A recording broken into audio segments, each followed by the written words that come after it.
The sea was merciless that night. Waves crashed against the cliffs as if trying to swallow the world whole, and above the roar of the storm, a single question cut through the darkness. Do you want the truth? Rosen stood at the edge of it all, wind tearing through her golden hair. Will you trust me no matter what I say? She asked softly. In front of her, he watched in silence, tall, unshaken, dressed in authority and restraint. Then he answered, It doesn't matter, and Rosen knew better than anyone how dangerous trust could be. The deeper it grew, the sharper it stabbed when broken. He stepped closer, his voice low and steady. So just tell me, Rosen, if it truly didn't matter to him. Then she would tell him the truth. Are you a good liar? The man sitting across from Rosen asked calmly. Rosen leaned back in the interrogation chair, chains clinking softly at her wrists. Outside the narrow window, dark clouds loomed heavily as the Vaiheth cut through the restless sea, bound for the Isle of Monte. Not at all, she replied nonchalantly. I've never told a lie. Not once. The man's pen scratched steadily against the paper.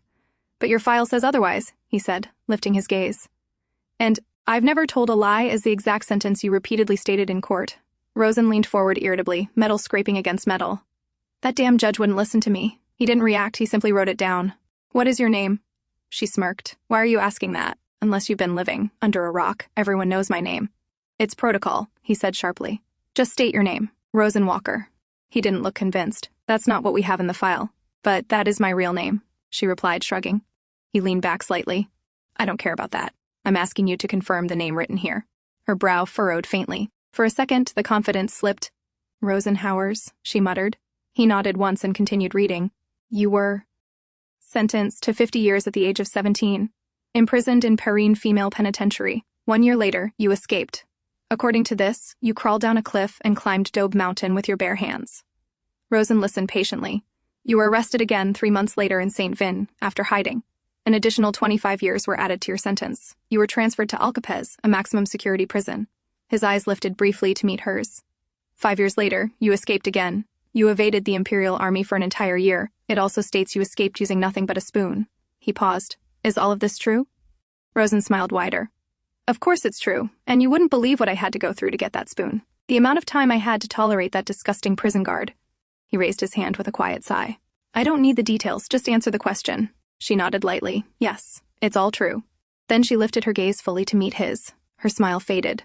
The man sitting in front of her was the famous war hero, Ian Connor. There wasn't a single person who hadn't seen his face during the war. Every time aircraft flew overhead, flyers bearing his image would rain down from the sky. When his voice echoed through battlefield broadcasts, everyone would look up, mesmerized. The government knew exactly how to fool people. A handsome young pilot was the perfect medium for propaganda, and in the middle of the chaos of war, they too had needed Ian Connor. And what was your crime? Ian asked suddenly. Rosen blinked, pulled out of her daze. What? I'm asking, he clarified evenly. What was your crime? What got you imprisoned in the first place? I didn't do it. Ian's gaze hardened slightly. As per protocol, just answer what I asked. Insisting you're innocent doesn't change the guilty verdict. Rosen glared at him. Nor does it change the truth that I am innocent. Before they could argue further, the door burst open. Commander, what are you doing? A young man hurried inside, breathing unevenly. Then he sighed. I know you're a stickler for rules, but there's no need for this. Prisoners being sent to the Isle of Monte are the worst of the worst, and... He paused, turning to point directly at Rosen. It's the Witch of Alcapez. You must not let your guard down. She escaped twice. I saw her file. She was just 17 when she murdered her husband, Hindley Howers. Both men looked at Rosen. She nodded slowly. Stabbed him 36 times, she said calmly. They called it a crime of passion, said it came from deep resentment. Her voice wavered. But it wasn't me. I loved my husband. I was a good wife. It must have been some burglar. There were so many people jealous of Hindley. They didn't even carry out a proper investigation. They didn't listen to a word I said. They just threw me into prison. She began sobbing softly. Ian looked at her without emotion. Enough with the act. It doesn't matter what kind of wife you were. You were found guilty. That's final. The sobbing stopped instantly. Rosen sighed inwardly. That didn't work. Maybe because she looked a mess right now. Ian stood up. Nobody believed you were capable of escaping. Yet you did. So what's the difference? Just because you're small doesn't mean you couldn't have done it. All evidence points to you. It's clear you're lying. He stepped forward. Henry, bring her. Henry grabbed her arm and followed Ian out of the room. To Rosen, they were gentle compared to the guards she had faced before. But regardless of who was guard and who was prisoner, it was always a cat-and-mouse relationship. The moment one let their guard down, the other would strike. And Rosen was an expert at seizing opportunities. Her eyes drifted to Ian, more precisely, to his waist. A key hung there, the key to her escape, and she was confident that this time, too, she would triumph. Has the ball ended? Ian asked as they walked down the corridor. Henry let out a long sigh. Of course. We couldn't possibly let the guests see the witch. Not everyone is as fearless as you, Commander. Many things had changed after the war.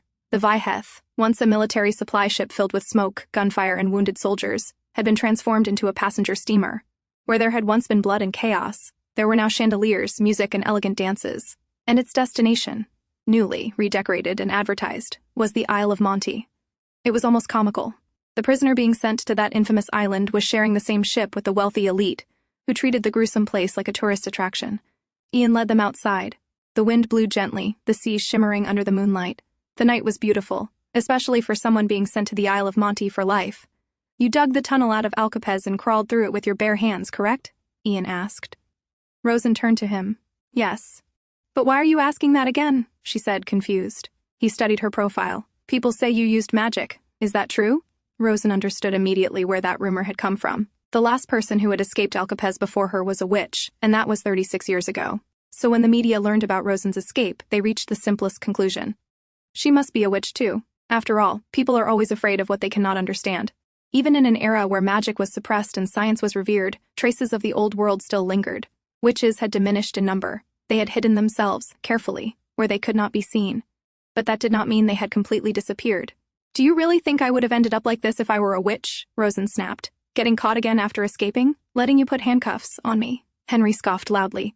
Don't let her fool you, Commander. We just saw her act. She can deceive anyone. Rosen's sharp gaze turned to him, her voice dropped to a whisper.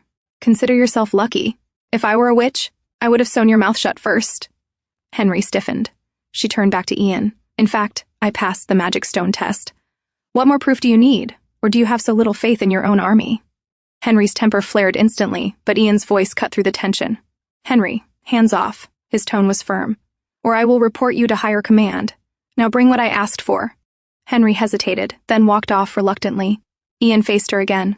Rosen Howers, he began evenly, you are the most notorious prison escapee in the Empire. I don't care whether you're lying or whether you're a witch. I'm simply informing you of a few facts.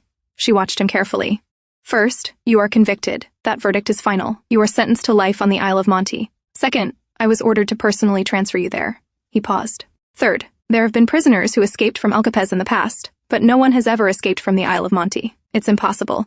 His gaze sharpened. Even for a witch. Rosen froze. It was meant to crush her, spirit.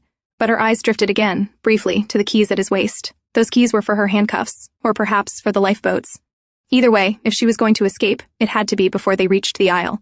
Henry returned, carrying what Ian had requested. Meat.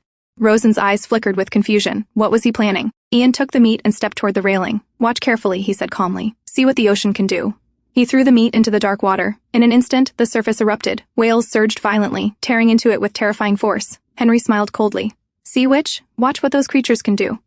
Rosen's face paled. She had to think. Quickly. Anything. Ian removed his keys deliberately and stepped closer to her.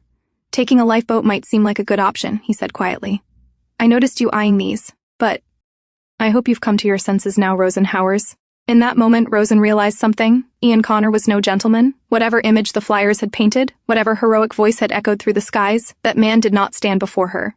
To the people, he was a hero. To her, he was no different from all the guards she had encountered before, and she should have known better. With that, Rosen was escorted back to the lower prison quarters of the ship. Hey, Maria's voice rang out the moment she stepped inside the cell. Are you really not going to tell me? You met Ian Connor, right?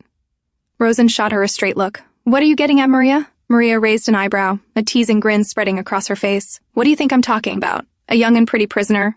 And a handsome commander? Oh, come on, Maria, Rosen sighed. Ian Connor, of all people, won't be desperate enough to touch a woman. And a prisoner at that. Maria chuckled. But that worked for you in Alcapez, so why not try flirting with him? Rosen's expression turned serious. She lowered her voice. It's not that simple. The sea is filled with monsters. Maria grabbed her shoulder firmly. Hey, you're not giving up, are you? She asked, her tone suddenly sharp.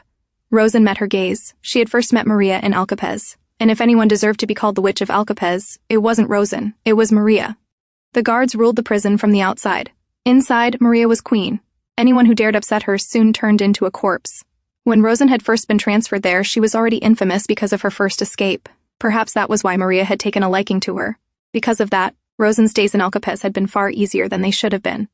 She hadn't understood at first why the other inmates treated her with such strange respect. Now she did. They all wanted her to win. They all placed their faith in her. They idolized her, believing she could humiliate the Imperial Army and escape once again. You know me, Maria, Rosen finally replied. I never give up. Maria grinned. That's my girl. She offered her a cigarette. As Rosen held it between her fingers, her thoughts drifted. Ian Connor. He used to be a pilot, she murmured. Why did he leave the Air Force and come here? Maria shrugged lazily. No idea. We just need to work on seducing him so we can get out of here. Rosen shook her head slightly. That only worked on foolish men. Ian Connor was not one of them. And besides, she was completely out of ideas. Even if she managed to steal the key and reach a lifeboat, would she survive those creatures in the sea? Obviously not. And even if by some miracle she did, she would die of thirst and hunger before reaching land. As her mind spiraled with thoughts, she heard a soft sound outside the prison room. She looked out. A little girl was playing with a ball. Rosen frowned. What was a child doing near this area? Concerned, she called out gently. Hey, you shouldn't be here. Go back to your parents. The little girl turned, and instead of leaving, she walked closer. Hello, she said brightly. My name is Lila Reville. Reville? Rosen's eyes widened slightly. Do you happen to know Henry Reville? The girl nodded happily. Yes, he's my uncle. Rosen scoffed under her breath. That foolish man let this child wander here? You shouldn't be here, Rosen repeated softly. This isn't a place for children. The girl's eyes immediately filled with tears. But I already told all my friends that I'd get to meet Rosen Walker, the famous escapee in the land. All the grown-ups said she was on this boat. Rosen Walker, Rosen murmured in surprise. The girl smiled again, her tears gone just as quickly.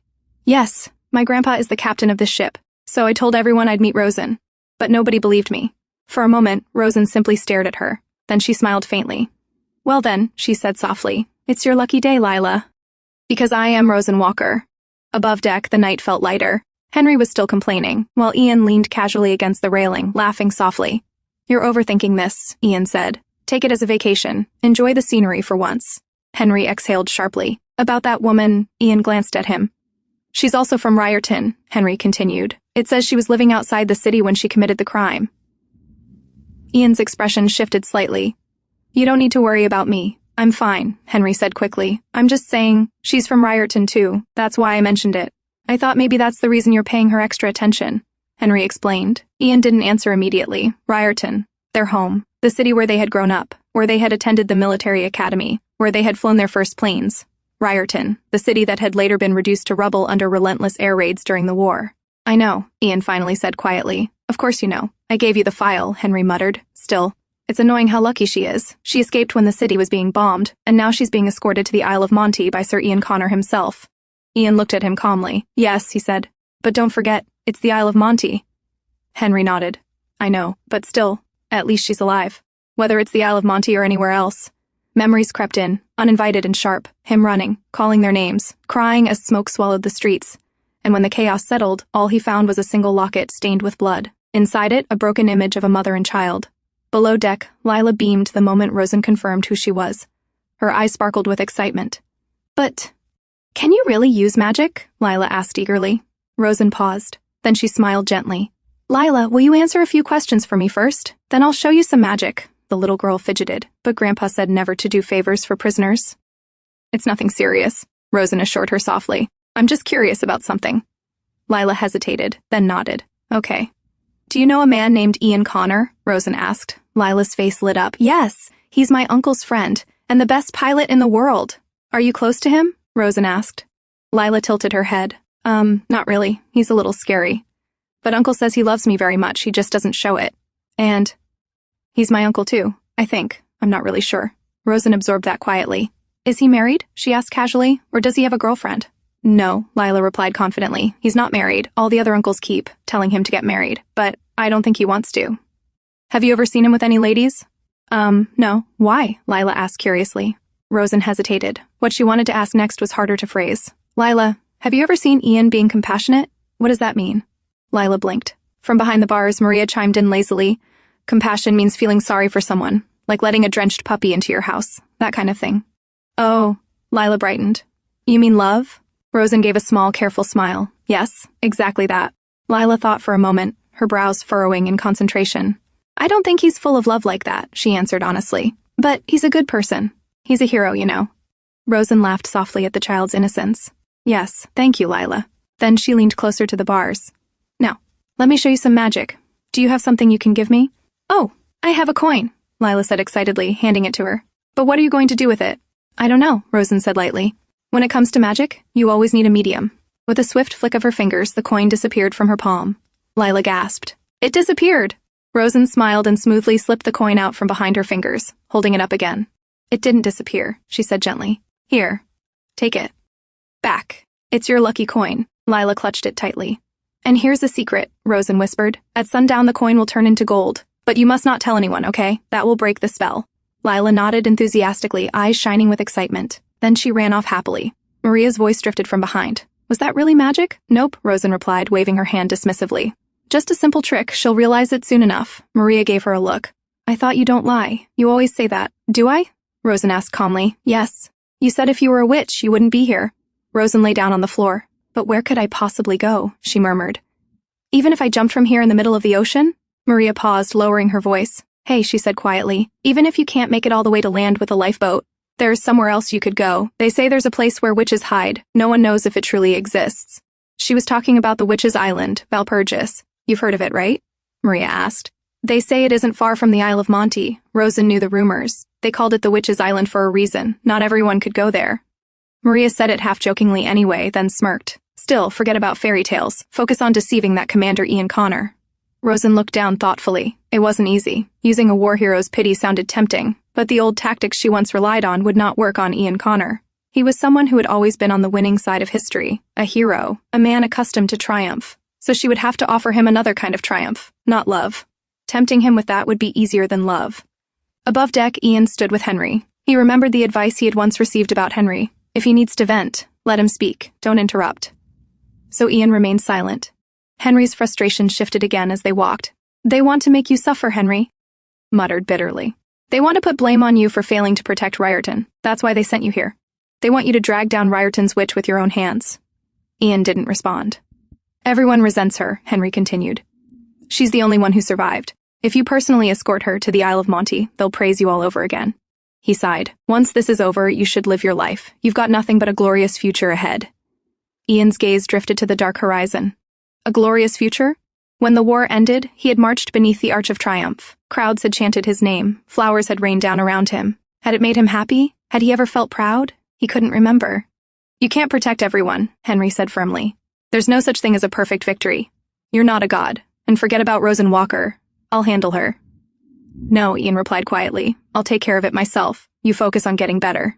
They parted. Ian returned to his quarters and sat down. Henry's words lingered. It wasn't your fault. Those airborne missions had barely made sense. If it hadn't been for Ian, they might have failed entirely.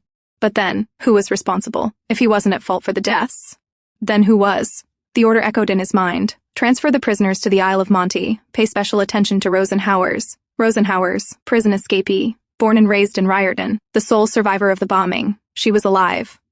And he... Before his thoughts could go further, a voice broke through. Hey! He looked up. What do you want? Rosen demanded sharply. Why did you call me here? Are you even listening? Ian blinked out of his thoughts and closed the file in front of him. Right, he said evenly. Let's continue. He began repeating the regulations again. Why she was not allowed to leave the ship, why escape was impossible, why the lifeboats were guarded. Rosen's temper snapped. She swept the papers off his desk in one sharp motion. They're enough, she snapped. I get it. You don't have to repeat it. I'd be a complete idiot to even think about escaping. Do you think I'm stupid? Ian let out a slow breath. There isn't much difference between a hero and an idiot, he replied calmly. Neither lacks courage. Even you are considered an anti-hero by some. His gaze sharpened. But to me, you became an idiot the moment you chose to run. Rosen scoffed. So what? You think I should have quietly served 50 years? She leaned forward. Tell me then, hero, what should I have done? She had learned something about this man. He reacted more when she provoked him, when she spoke boldly, than when she cried and acted weak. You should have admitted to your crime, Ian answered. You would have received a reduced sentence. You might have been transferred to a lower security prison. Rosen laughed bitterly. Then I would have been in Riordan when it happened, she shot back. And I'd be dead. Her voice hardened. And I still don't understand. I didn't kill him. And even if I did, why 50 years? That's the maximum sentence for murder. Ian pointed at the document. It's written in the legislation, but... He stood up. Being sentenced to life and sent to the Isle of Monte. That was your own doing. With that, he turned toward the door. Rosen's heart skipped. If he left now, she would be back to square one. Worse, she might not get another chance. Anything would do. Even nonsense.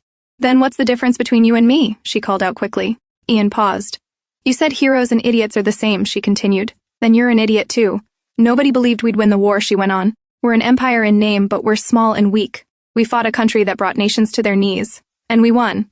Her voice sharpened, but only in name. What did we gain from it? Ian's fist tightened at his side. The people are broken. The land is ruined, Rosen continued, stepping closer. And you, the so-called hero, are standing here in uniform, transferring a prisoner to a place like that. She poked his chest. In the next second, Ian grabbed the chain of her handcuffs sharply. Shut your mouth, he ordered. Rosen got him, so she pressed further. So you call this a victory? She challenged. Don't talk about things you don't understand, Ian warned. But she didn't stop. She waited for his patience to snap. She braced herself. She was used to pain. She expected the blow. Instead, a loud bang echoed through the room. Ian's fist had struck the door, not her. Rosen Howers, he said through clenched teeth. You're right. She froze. But you don't have the right to say that. His voice trembled, not with weakness, but with restrained fury. So many of my comrades were injured. So many died. History will not remember them. It never does. His breathing was heavy now. They lost their youth, their lives, for the public. We never expected people like you to be grateful, people who only know how to run. But at the very least, his voice lowered. Don't insult them. Rosen stepped out of Ian's cabin, her grip tightening around the cold chain at her wrists. What had she expected from that man? There were times during the war when his voice had echoed through the sky, carried by broadcasts. She had listened to it for hours back then. And now that she had heard it in person, perhaps she had been foolish enough to think that if she kept talking to him, one day he might answer her in that same calm, warm tone. What an idiot she was. You braided your hair, washed your face. Now what? Henry said sarcastically as he walked beside her. Need some makeup too? Why not? Rosen replied dramatically.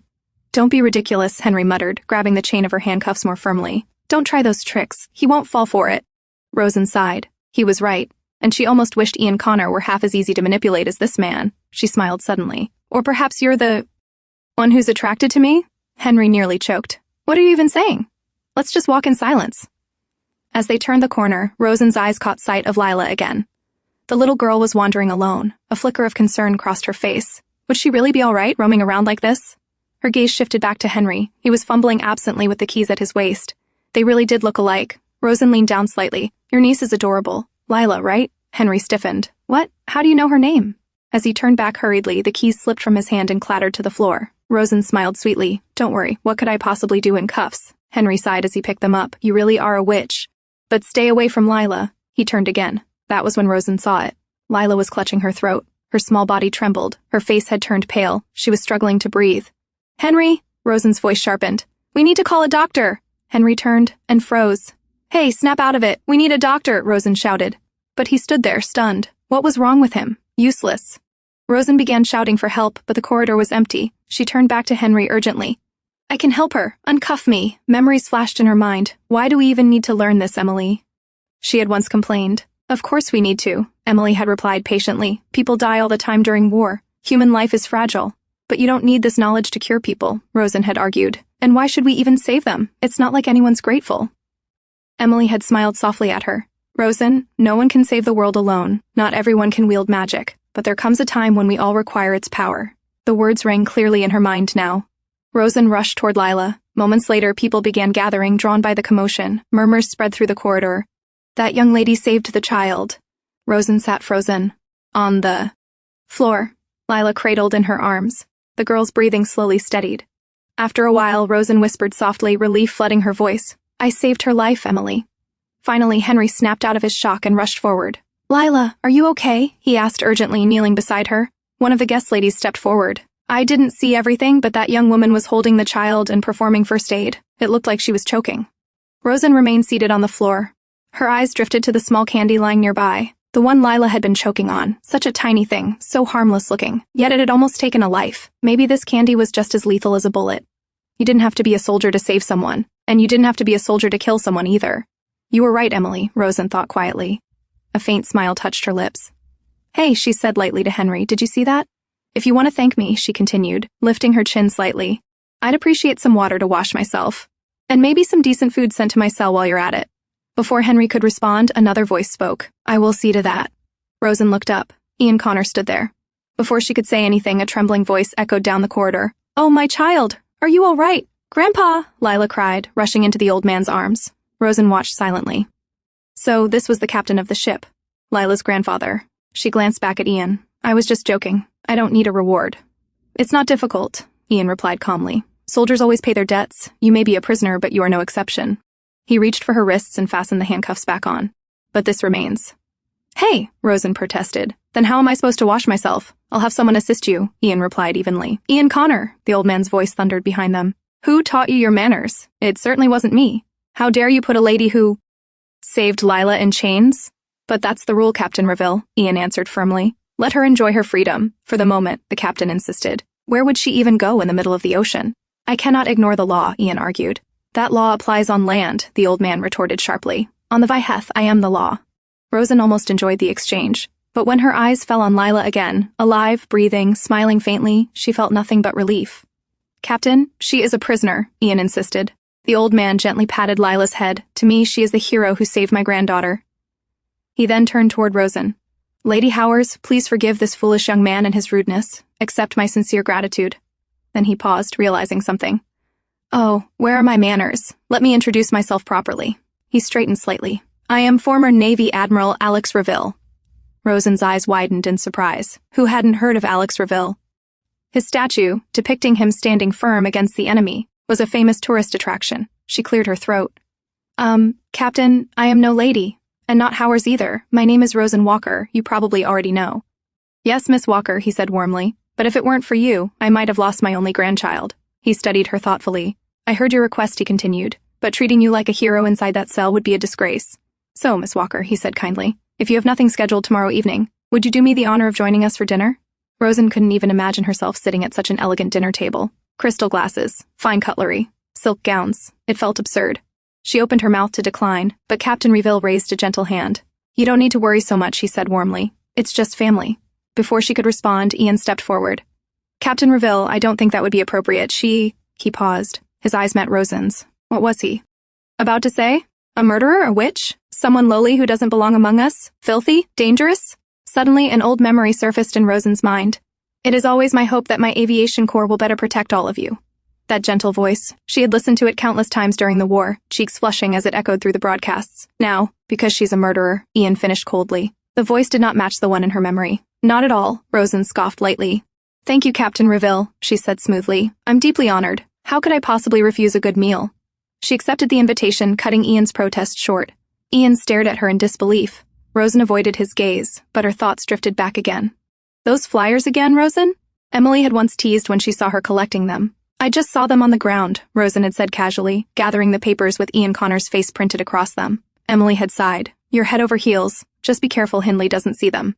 Rosen had only half listened. Her entire attention had been on the man in the picture, Ian Connor. It was difficult for her to admit now that she had once admired him so deeply, and each time he reminded her, through his cold words and rigid stance, that he was nothing like the man of her dreams, her anger rose uncontrollably. He should have remained nothing more than a distant fantasy. But no. Her life had always had a strange habit of dragging her exactly where she never wanted to go. The next day, an attendant arranged by Captain Reville led Rosen to a private bath. Steam filled the room. Rosen lowered herself into the hot water, and for a brief moment, it felt like heaven. She had accepted the captain's invitation only to irritate Ian Connor. But this was unexpectedly good. She couldn't even remember the last time she had bathed like this. Yet she knew better than to grow attached. Warmth had always been a luxury in her life. She had been an idiot once, clinging to small comforts as if they would last forever. Not anymore. Outside, raised voices broke the quiet. Henry had arrived. You can't go in, the attendant insisted. It's Commander Connor's order, Henry replied firmly. Hearing the commotion, Rosen stepped out, wrapping a towel around herself. What is it? She called. Do you have something to say to me? Henry immediately covered his eyes. You are aware that I'm a man, right? He muttered awkwardly. He turned to the attendants. Wait outside. I have something confidential to discuss with her. It won't take long. They hesitated, but at the mention of Ian Connor's name, they obeyed and stepped out. Rosen narrowed her eyes. So what is it? Rushing in here and forcing everyone out? Henry sighed. Just stay there. I'll leave once I'm done. Rosen slipped back into the tub behind the screen. You're a terrible liar, she said coolly. Ian Connor would never order you to come into my bath. At most, he'd tell you to guard the door. So whatever it is, say it without using your boss as an excuse. Henry hesitated. Then he said quietly, It's about Lila. Rosen's expression softened slightly. Oh? How is she? She's fine. The doctor saw her last night. Rosen nodded, but it was Henry who didn't seem fine. Are you really a pilot? She asked casually. You didn't look very brave last night. Henry fell silent for a moment. Then he spoke. I had a sister and a brother-in-law, Lila's parents. Rosen didn't interrupt. You know Ryerton was bombed during the war, right? He continued. Were you there that day? Rosen sighed softly. No, she hadn't been there. That was the day she escaped prison for the first time. It was only later, in Alcapez, that she learned what had happened to Ryerton. My sister was there, Henry said quietly. Lila was just a baby. Rosen listened in silence. When she had first heard about the bombing, she hadn't believed it. How could a city as large as Ryerton simply disappear overnight? You know, I could have stopped it, Henry murmured slowly. But I didn't. It wasn't something that concerned Rosen directly. But still, why didn't you stop it? She asked quietly. Henry exhaled. That day, we ran into enemy aircraft in our airspace. It was chaos. Their fleet split into two groups, one heading toward Malona and the other toward Ryerton. He swallowed. Malona was the capital city, and Ryerton was our hometown. Rosen listened in silence. It was Commander Ian Connor who had to decide, Henry continued. He said, "We will defend Malona." He let out a long breath. It was the right choice. I don't blame him. There was nothing more we could have done. He looked down at his hands. During the war, I kept going, but when it ended, my head broke. I couldn't fly anymore. That's when I realized I wasn't the man I used to be. He paused. But I still have Lila. The room fell quiet. So is that why you hate me? Rosen asked slowly. Because I'm the criminal who survived, while your innocent sister died? Henry didn't hesitate. Yes. Rosen nodded faintly. I see. That's understandable. Then go on hating me. Just as people needed a hero to worship, they also needed a witch to blame. Two sides of the same coin. Henry took a breath. But I came here to apologize, he said at last. Without you, Lila wouldn't be here. His voice softened. Thank you for saving her life, Rosen Walker. Outside, the attendants shifted nervously. They wanted to step in, but how could they, if it was supposedly Commander Connor's order? Then their eyes widened. Ian Connor himself had just arrived. Inside, Rosen peeked from behind the screen. Thank you, she said lightly. Then how about showing me how grateful you are? Her gaze drifted toward the keys hanging at Henry's waist. Never, Henry said firmly. Don't even think about it. Rosen smiled. Why do you treat me like that? Because I'm a prisoner? Do you really believe I killed him? Henry stiffened. What if I didn't? She continued softly. And even if we pretend I did, what if he deserved to die? Henry clutched his head. I'm not listening. I'm not listening. Don't trick me. Rosen laughed quietly. Fine, forget the keys. How about another favor? She stepped closer, lowering her voice, whispering something near his ear. Henry's eyebrows rose. What are you up to now? Nothing, she replied sweetly. Just asking for a small favor. The door suddenly swung open. Ian Connor stood at the entrance. What on earth is going on here? He demanded furiously. Henry's face paled the moment he saw Ian at the door. It's not what it looks like, he blurted out. Ian's eyes shifted to Rosen, then back to Henry. Are you really going to try to convince me of that right now? He asked coldly. Henry hesitated. Well, you see, I needed to talk to Rosen Walker. Ian's jaw tightened. Get out. Now. Henry didn't argue further. He stepped out, knowing very well he was already in trouble. The door shut. Ian turned slowly toward Rosen. Without a word, he grabbed a large towel from the side. Rosen Walker, he said stiffly, pointing toward the sofa. Please sit there. She hesitated but obeyed. In the next second, he wrapped the towel securely around her, covering her properly. She looked up at him. He seemed angry, but there was something else there too. Silence lingered. He looked awkward, almost uneasy. Finally, he spoke. Did Henry do something against your will? He asked carefully. I mean, did he force you in any way? Rosen blinked. No. Ian's gaze didn't soften. You can tell me. If you want, I can arrange a different guard for you. She studied him. Why was he doing this? Henry was his subordinate. She was just a convicted prisoner, a so-called witch. Do you not even trust your own men? She asked lightly. The ones who fought beside you in war? Ian answered immediately. People are complex. He's a good soldier. That doesn't make him perfect. He looked directly at her. So answer me. Nothing happened? Rosen held his gaze, then decided to take pity on him. It's nothing like that, she said casually. We were just talking. Apparently, he was too shy to thank me in front of everyone. She smirked faintly. But trust me, I wouldn't waste my time with a big baby like him. Boring. And it's clear he couldn't give me what I wanted anyway, so what's the use? Ian's eyes narrowed slightly. How did you manage to deceive everyone? He asked suddenly. The question caught her off guard. It's obvious, he continued. You're always looking for a chance to lie. Even now, I can read you like a book. Rosen smiled slowly. Would you like to know how I managed to deceive everyone? Ian didn't respond. Instead of standing over her, he quietly sat down in front of her. Because I didn't deceive anyone, Rosen said calmly. They just pretend to be deceived. Ian frowned slightly. What do you mean? It doesn't matter whether I'm a good liar or not, she said. People only hear what they want to hear. No one truly cares about the truth. They just need a scapegoat, someone they can point at without feeling guilty. So I say whatever I want, knowing nothing will change regardless of what I say. She tilted her head, smiling.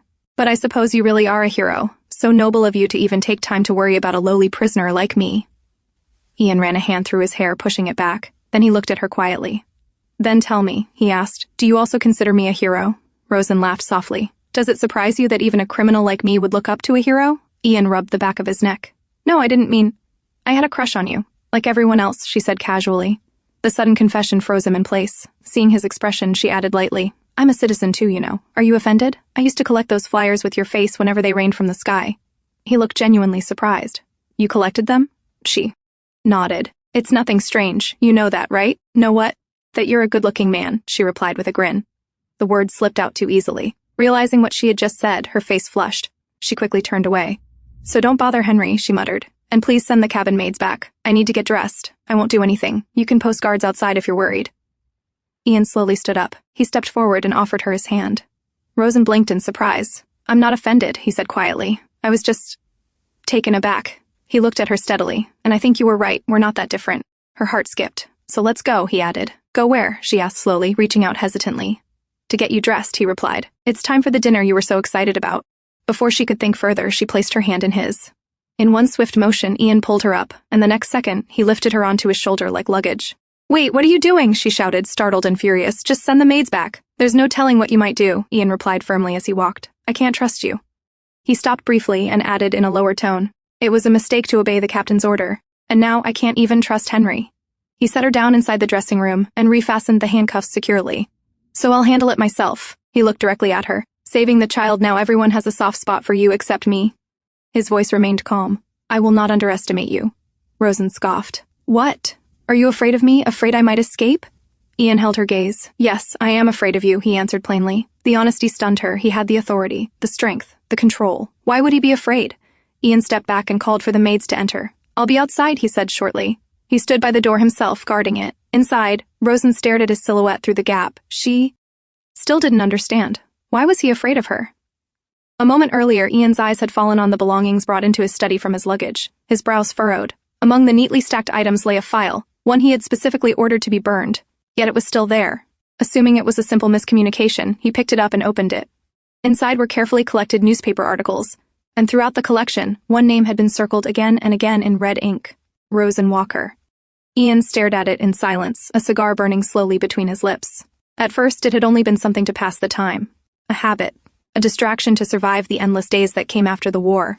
After the war, every night he dreamed the same dream. His aircraft spiraling down, sinking into dark water, the cold swallowing him whole. It was a nightmare that hunted him relentlessly. He knew he was not in a good place, not in the right state of mind, but no one could ever know that. He could not afford to break. He was the symbol of victory. One night, unable to sleep, he had picked up a newspaper. He read without truly reading, forcing words into his mind without understanding them. Sometimes his eyes stopped at one word, Riorton.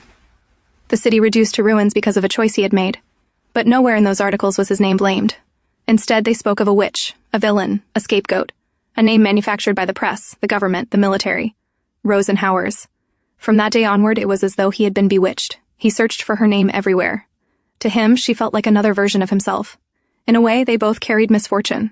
But if they were both simply cursed by fate, why did the world see them so differently? Why was she labeled a witch, evil and unforgivable, while he was labeled a hero, the savior of the nation? She had taken one life deliberately. He had taken more than 15,000 unwillingly.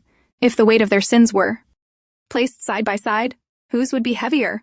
Sometimes, a quiet thought whispered inside him. Run away. Don't get caught. Go far away and live the rest of your life. Witch or not, innocent or guilty. Ian Connor did not truly care, because she was the one person who had survived Riorton, the one person he had been able to save, if only by accident. Who would have imagined that the man praised as the nation's hero was in reality this broken inside, that somewhere inside he was quietly rooting for a convicted criminal to escape? Ian was sitting in his study, trying to arrange his thoughts, when the door suddenly opened. A small figure peeked in. Ian, can I come in? Lila asked sweetly, holding a bundle of toys in her arms. Sure, Ian replied, a little surprised. What are all those? I want to give Rosen a gift at the party, Lila said, stepping inside. But I don't know which one she'd like, so... Can you choose one for me? You know her best. Ian blinked. I do? Lila nodded confidently. Yes, that's yours, right? She pointed toward the file on his desk. One of the cabin maids was going to burn it the other day, but I told her not to. I brought it back for you. Ian's face stiffened. How long have you known about this, Lila? He asked carefully. Lila looked up at him innocently. Well, everyone has been collecting news clippings about Rosen, so I thought I would too. But when I looked at your newspaper, all the parts about her had already been cut out. Ian covered his face for a moment, embarrassed. Then he picked Lila up gently, taking a slow breath to steady himself. Have you told anyone about this? He asked calmly. No, not yet. He nodded. Then will you promise me to keep this our secret? Why? Lila tilted her head. Will you get in trouble if I tell? Ian gave a small nod. You see, she's a prisoner and I'm her guard. Lila thought for a moment, then nodded seriously. Okay, I don't want you to get in trouble. She hesitated before adding, but I thought you hated her. Ian shook his head. No, I don't hate her. This is just my job. I'm not supposed to have feelings about it. He paused. Besides, she saved your life, so I won't be rude to her. Lila's eyes brightened. Then, do you like her? Ian froze for a brief second. I don't like or dislike her, Lila, he answered evenly. Lila considered that, then asked, then can I like her? Ian looked at her. I know she killed someone, Lila continued softly, but she also saved me. So, she's at 0 now, right? So it's okay if I like her? Before Ian could respond, Lila held out her hand. This is for you, she said. A small coin rested in her palm. It's a lucky coin. It will bring you good luck. I think you need it more than me. You always have bad dreams. Ian frowned slightly. Where did you get this, Lila? Lila averted her gaze like a child caught doing something she shouldn't have. Ian sighed. Never accept anything from her, he said gently, even if she's not a witch. You still have to be careful. Still, he kept the coin. Throwing it away didn't feel right. Now go get ready for dinner, he added. Lila nodded, then paused at the door. But Ian, do you know where Uncle Henry is? He's keeping an eye on Rosen Howers, Ian replied. Lila shook her head. But I just checked. He was not outside the door. Ian froze, then headed for the door. As he stood outside, he forced himself to stay calm. After all, he was used to this, hiding his emotions, burying them deep where no one could see. Hey, nothing happened. You have to believe me, Henry pleaded, his voice strained with urgency. Ian didn't budge. Be quiet, he said coldly, and behave properly. I am behaving. We were just talking, Henry argued. Inside the room, Rosen stood still, listening. A flicker of worry crossed her face. Was Henry going to get in trouble because of her? Miss Howers, you look wonderful, the maid said gently, giving her a small push. Why don't you step out? Rosen stepped outside. Dressed in a soft green gown, her hair neatly styled, she looked nothing like a prisoner, more like a noble lady. Only the handcuffs betrayed the truth. Both men froze. For a moment, neither spoke. Rosen's cheeks flushed, part embarrassment, part annoyance. Why are they just staring? Say something. Henry was the first to move. He stepped forward, smiling. Miss Howers, you look great. Allow me to be your escort this evening. Rosen glanced up at him. He was good-looking. She smiled faintly and reached out. All right, I'll trust you this once. But before her hand could fully meet his, Ian stepped in. He pushed her back slightly, his gaze sharp as it landed on Henry. Henry, you are not allowed near Rosen. Henry's expression fell. I thought we already talked about this. It was a misunderstanding. We did, Ian replied. But this isn't about that. I don't trust you with this. Henry frowned. Why not? Because being too friendly can be just as dangerous as being hostile. Henry stared at him. You don't trust me? You think I'd set her free and ignore your orders? Ian said nothing. Henry's face stiffened in disbelief. This isn't about that misunderstanding, Ian continued coldly. There's no telling what kind of scheme the two of you came up with in that room. Rosen, standing beside them, felt both amused and a little guilty. He's not wrong. But she was just asking about tonight's dinner, Henry added quickly. She said there was a dish she wanted to eat. Rosen's face paled. He actually said that out loud. Ian turned toward her. So, what did you want to eat? Before she could answer, Rosen! Lila's cheerful voice broke through. She ran forward with her grandfather. You look so pretty, Lila said brightly. Hello, Lila. You look pretty too, Rosen replied softly. But you look like a princess, Lila added, stepping closer. Ian immediately stepped in front of Rosen. Lila, you can talk to her from there. Rosen watched him. Even to a child, he remained this cold. There you go again, a voice interrupted. Captain Reville stepped forward, shaking his head lightly. Why are you always so suspicious about everything? He turned to Rosen with a polite nod. My apologies, Miss Walker. Dinner will be served shortly. His eyes then dropped to the handcuffs. He paused. Instead of addressing Ian directly, he turned to Henry. Henry, would you kindly assist Miss Walker during dinner? I will do it. Ian's voice cut in firmly. Everyone turned toward him. I'll handle it, he repeated. He looked at Rosen. Any objections? She shook her head lightly. Of course not. Then it's settled, Ian said. Let's go. He grabbed her hand and began leading the way. Rosen glanced at him. Something was different. The look in his eyes today, it wasn't the same as before. Was she imagining it? No, those gray eyes, they felt sharper now, more piercing. Maybe he was right.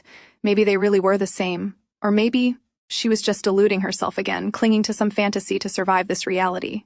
His eyes annoyed her. They weren't warm, they weren't cold, they revealed nothing, and yet she wanted to know what was hidden behind them.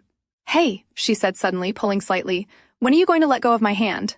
Ian paused, then released the chain. I was just trying to guide you. I didn't mean to. I know, she murmured, averting her gaze. She had always known. I will always protect you. Those promises had been lies, and yet she had held on to them. Because she needed something to believe in. She had fallen in love with a version of him that only existed in her mind. And now, when she needed to stay calm, she could barely meet his eyes. Get a grip, she told herself. She could no longer afford to be fooled by those lies.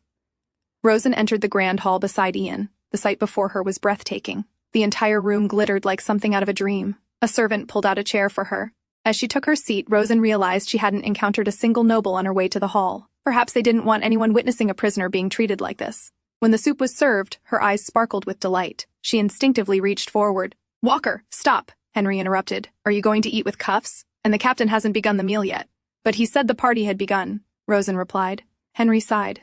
"That doesn't mean we can start. We have to wait until all the appetizers are served. Don't you know proper etiquette?" Rosen flinched. How would she know? This was her first dinner party. Did they think she was some noble lady from a wealthy family? It was painfully clear she didn't belong here. Forget what he said and just eat. The calm voice beside her silenced the tension. Ian lifted the spoon and held it out to her. Rosen hesitated, then leaned forward and swallowed the soup. Ian glanced toward Henry. "You certainly didn't care about etiquette during the war, Henry." "That was different," Henry replied quickly. "And I didn't mean to embarrass her." As they bickered, Rosen quietly studied Ian. He fed her with steady precision, his expression as stoic as ever. Just look at him. He was taking care of her so delicately, without the slightest change in that cold, stony face. Ignoring the thought, Rosen began trying everything on the table. Each dish was exquisite, more delicious than the last. Whatever she pointed at, Ian obliged without hesitation, but at one point he paused and frowned. "Slow down," he advised. "You're going to choke." Rosen glared at him. "Now my eating annoys you too?" "I never said that," Ian replied with a sigh. "I'm just saying you'll regret it if you end up choking." "Then why do you look so annoyed?" she asked. Ian frowned slightly. "That's just my face." Around the table everyone nodded in agreement. Rosen blinked, momentarily stunned. It was strange. Normally he ignored her. But tonight he was going back and forth with her as if they were equals. After a brief silence, Ian spoke again. "Were you a nurse?" "No." "Then how did you learn emergency first aid like that? Or—" He paused, studying her carefully. "Did you use magic?" Rosen looked surprised at first, then smirked. "It's funny how it's always called witchcraft when a woman does something remarkable," she said coolly. "And to answer your question, I wasn't a nurse, but my husband was a doctor." She paused briefly. "A quack, actually. He didn't even have a proper license. But I picked up a few things from watching him." Of course, Hindley Howers had once had a wife who truly was a witch, but it wasn't her. Emily was the real witch. An awkward silence settled over the table, as though it had finally struck them. She was a murderer, but it had all been over the news for years, so why did he have to ask? "Miss Walker," Captain Reville spoke gently, breaking the tension. "May I ask how old you are? The newspapers were quite insistent about your age. One even claimed you were 70 and used magic to appear younger." Rosen answered calmly. "I am 25 years old, Captain." The captain stared in surprise. "Then that means—" "When you got married?" Rosen nodded. "Yes, I was 15. The captain let out a hesitant laugh. "That was rather young. Was it your parents' decision?" "No, sir. I am an orphan." Silence fell once again. The atmosphere grew heavy, uncomfortable. Henry cleared his throat. "A 15-year-old getting married? How old was your husband then?" Rosen continued chewing her food. "Why does it matter? He's dead." The table fell silent yet again. She hadn't meant to kill the mood, but it was the truth. Ian sighed softly. "Both of you, please stop this and enjoy your meal. Don't forget Lila is here." "It's okay, Ian," Lila said innocently. "I've already read the articles. I know Rosen killed her husband." A pause followed. "But it might not have been her who did it," Lila added, lowering her gaze. "Lila," Ian reminded gently, "she has already been convicted." "But she says she didn't do it," Lila argued. "Why won't anyone listen?" "Because she is lying," Ian replied firmly. "It is true that she saved you, but she also killed her husband." Lila looked down, her voice trembling. "But if nobody believed me—" "It's possible nobody believed Rosen either, and I'd be upset if it were like that." Her eyes filled with tears. Under the table, Rosen kicked Ian lightly, whispering for him to be kinder. Ian frowned. "Why did you give her that coin?" "That coin was already hers," Rosen replied. "I just performed a little trick and gave it back." She knew what he meant. He was reminding her that she had lied to Lila about it bringing luck, and therefore she was a liar. "But Rosen was telling the truth!" Lila exclaimed. "It really did bring me luck." "It's all right, Lila," Rosen said softly. "It's fine. Coincidences added up. And sometimes a lie became the truth. Children were innocent. And it was easy to take advantage of that innocence. And that was all she had done. Soon new dishes were served. Rosen's eyes lit up with delight as she gazed at them. Then her attention paused at one particular plate. "Howers, is there anything you'd like to try?" Ian asked. Rosen grinned. "Yes, I'd like to have Mary a fruit." Ian sliced the fruit carefully and dipped the spoon before offering it to her. She tightened her grip and swallowed it. "Is there anything else we can get for you, Miss Walker?" the captain asked politely. "Howers, the captain is asking you something," Ian said, turning toward her. Then he froze. His eyes widened. Rosen sat there. A thin red drop of blood began to ooze from the corner of her lips. "What's wrong, Walker?" someone exclaimed. Chairs scraped as everyone stood. In the next moment, Rosen collapsed to the floor. She had succeeded. She was sorry Lila had to witness this, but she would not return to her cell without a fight. She needed more time. Her present self knew there were no such things as saviors. Patience and anticipation only led to disappointment. She had to save herself, even if it meant hurting herself in the process. And hopefully, Ian Connor would react exactly as she expected. "Rosen!" Ian's fearful voice echoed through the hall. As darkness closed in, she shut her eyes, wishing that, even for a moment, he would be distracted. Ian caught Rosen in his arms the moment she collapsed. Without a second thought, he rushed her to the ship's medical cabin. After examining her, the doctor stepped outside. "Was it poison?" Ian asked immediately. "No," the doctor replied firmly. "I am certain it wasn't poison. When he had first been called, it was reported as a poisoning attempt. But when he arrived, the situation had been chaotic, everyone panicking, even the soldier escorted back to his cabin. The only one who seemed composed was Sir Ian Connor, and even he seemed slightly off. But that was understandable. It was a serious situation. It was simply her body reacting to that fruit, the doctor explained. That's all. Everyone else who ate it is perfectly fine." Ian's gaze sharpened. "So you're saying she did it on purpose?" The doctor hesitated. "I can't say for sure. If she wasn't aware of the allergy, then it was an accident. But if she was aware," he paused, "then it would be self-harm." Ian's eyes widened. He turned toward Rosen, lying unconscious. "Are you saying she tried to take her life?" "Well, it's not uncommon," the doctor said calmly. "She's a prisoner bound for the Isle of Monte. Many would rather die than be imprisoned there." Ian's jaw tightened. "Is she dying?" "No," the doctor replied. "I've done everything I can. She's simply fainted." "Then why isn't she waking up?" "She's malnourished and weak," the doctor explained. "It may take time for her to regain consciousness." Ian's voice grew quieter, more serious. "If she doesn't wake up, could she die?" The doctor hesitated again. "I cannot say for certain, but it is possible. Prisoners often fall ill in such conditions. Given her current state, it wouldn't be unreasonable to think she could become sick and die as a result." "Ian!" a small voice called from behind. Ian turned. Lila stood there, her eyes filled with worry. "Are you going to send Rosen back?" she asked softly. "I went there. I saw the place. It wasn't good." Her voice trembled. "She'll get sick there. Please don't send her back. Please, just let her rest a little longer before you send her back." Tears welled up in her eyes. Ian looked at her silently for a moment. Then he gently patted her head. Turning to the attendants, he gave a firm order. "Move her to my cabin." Everyone froze in shock. "Sir, she is a prisoner," one of them said hesitantly. "Are you sure?" "Yes," Ian replied without hesitation. "She is a prisoner. That's why I must watch her myself." Lately, he had begun to forget his mission. And he didn't understand why. Why was he so concerned about her? She was a convicted murderer. And he was the one dragging her toward a place worse than hell, so why? "I had a crush on you, like everyone else. You were my hero, too." Her words from the other day echoed clearly in his mind. And for some reason, he couldn't ignore them. Rosen was allergic to Maria fruit. Emily had clearly warned her to avoid it. And yet, whenever life became unbearably painful, the thought of that fruit always crossed Rosen's mind. Wouldn't it be a more comfortable death? At least, compared to being beaten to death by Hindley. But this time, death was not what she wanted. If she had truly intended to give up, she would never have gone through all that effort to escape prison. Twice. Her eyes slowly opened. The room around her was unfamiliar. "Where am I?" she murmured, pushing herself up weakly. Her gaze fell to the cuff attached to the bed. A faint smile spread across her lips. At least, she wasn't back in the cell. Then it had been worth it. Still, she wouldn't do it again. Her entire body felt like it was burning, and for a moment she wondered if Lila was all right. "Miss Walker, how are you feeling?" Rosen turned. The captain had entered the room. "Oh, Captain, I didn't see you there," she said softly. "It's all right. Don't strain yourself," he replied gently. "The doctor said you need plenty of rest." Rosen nodded. "I see." The captain sat down and looked at her quietly for a moment. "Do you know how much time we have left before reaching the Isle of Monte?" he asked. Rosen blinked, startled.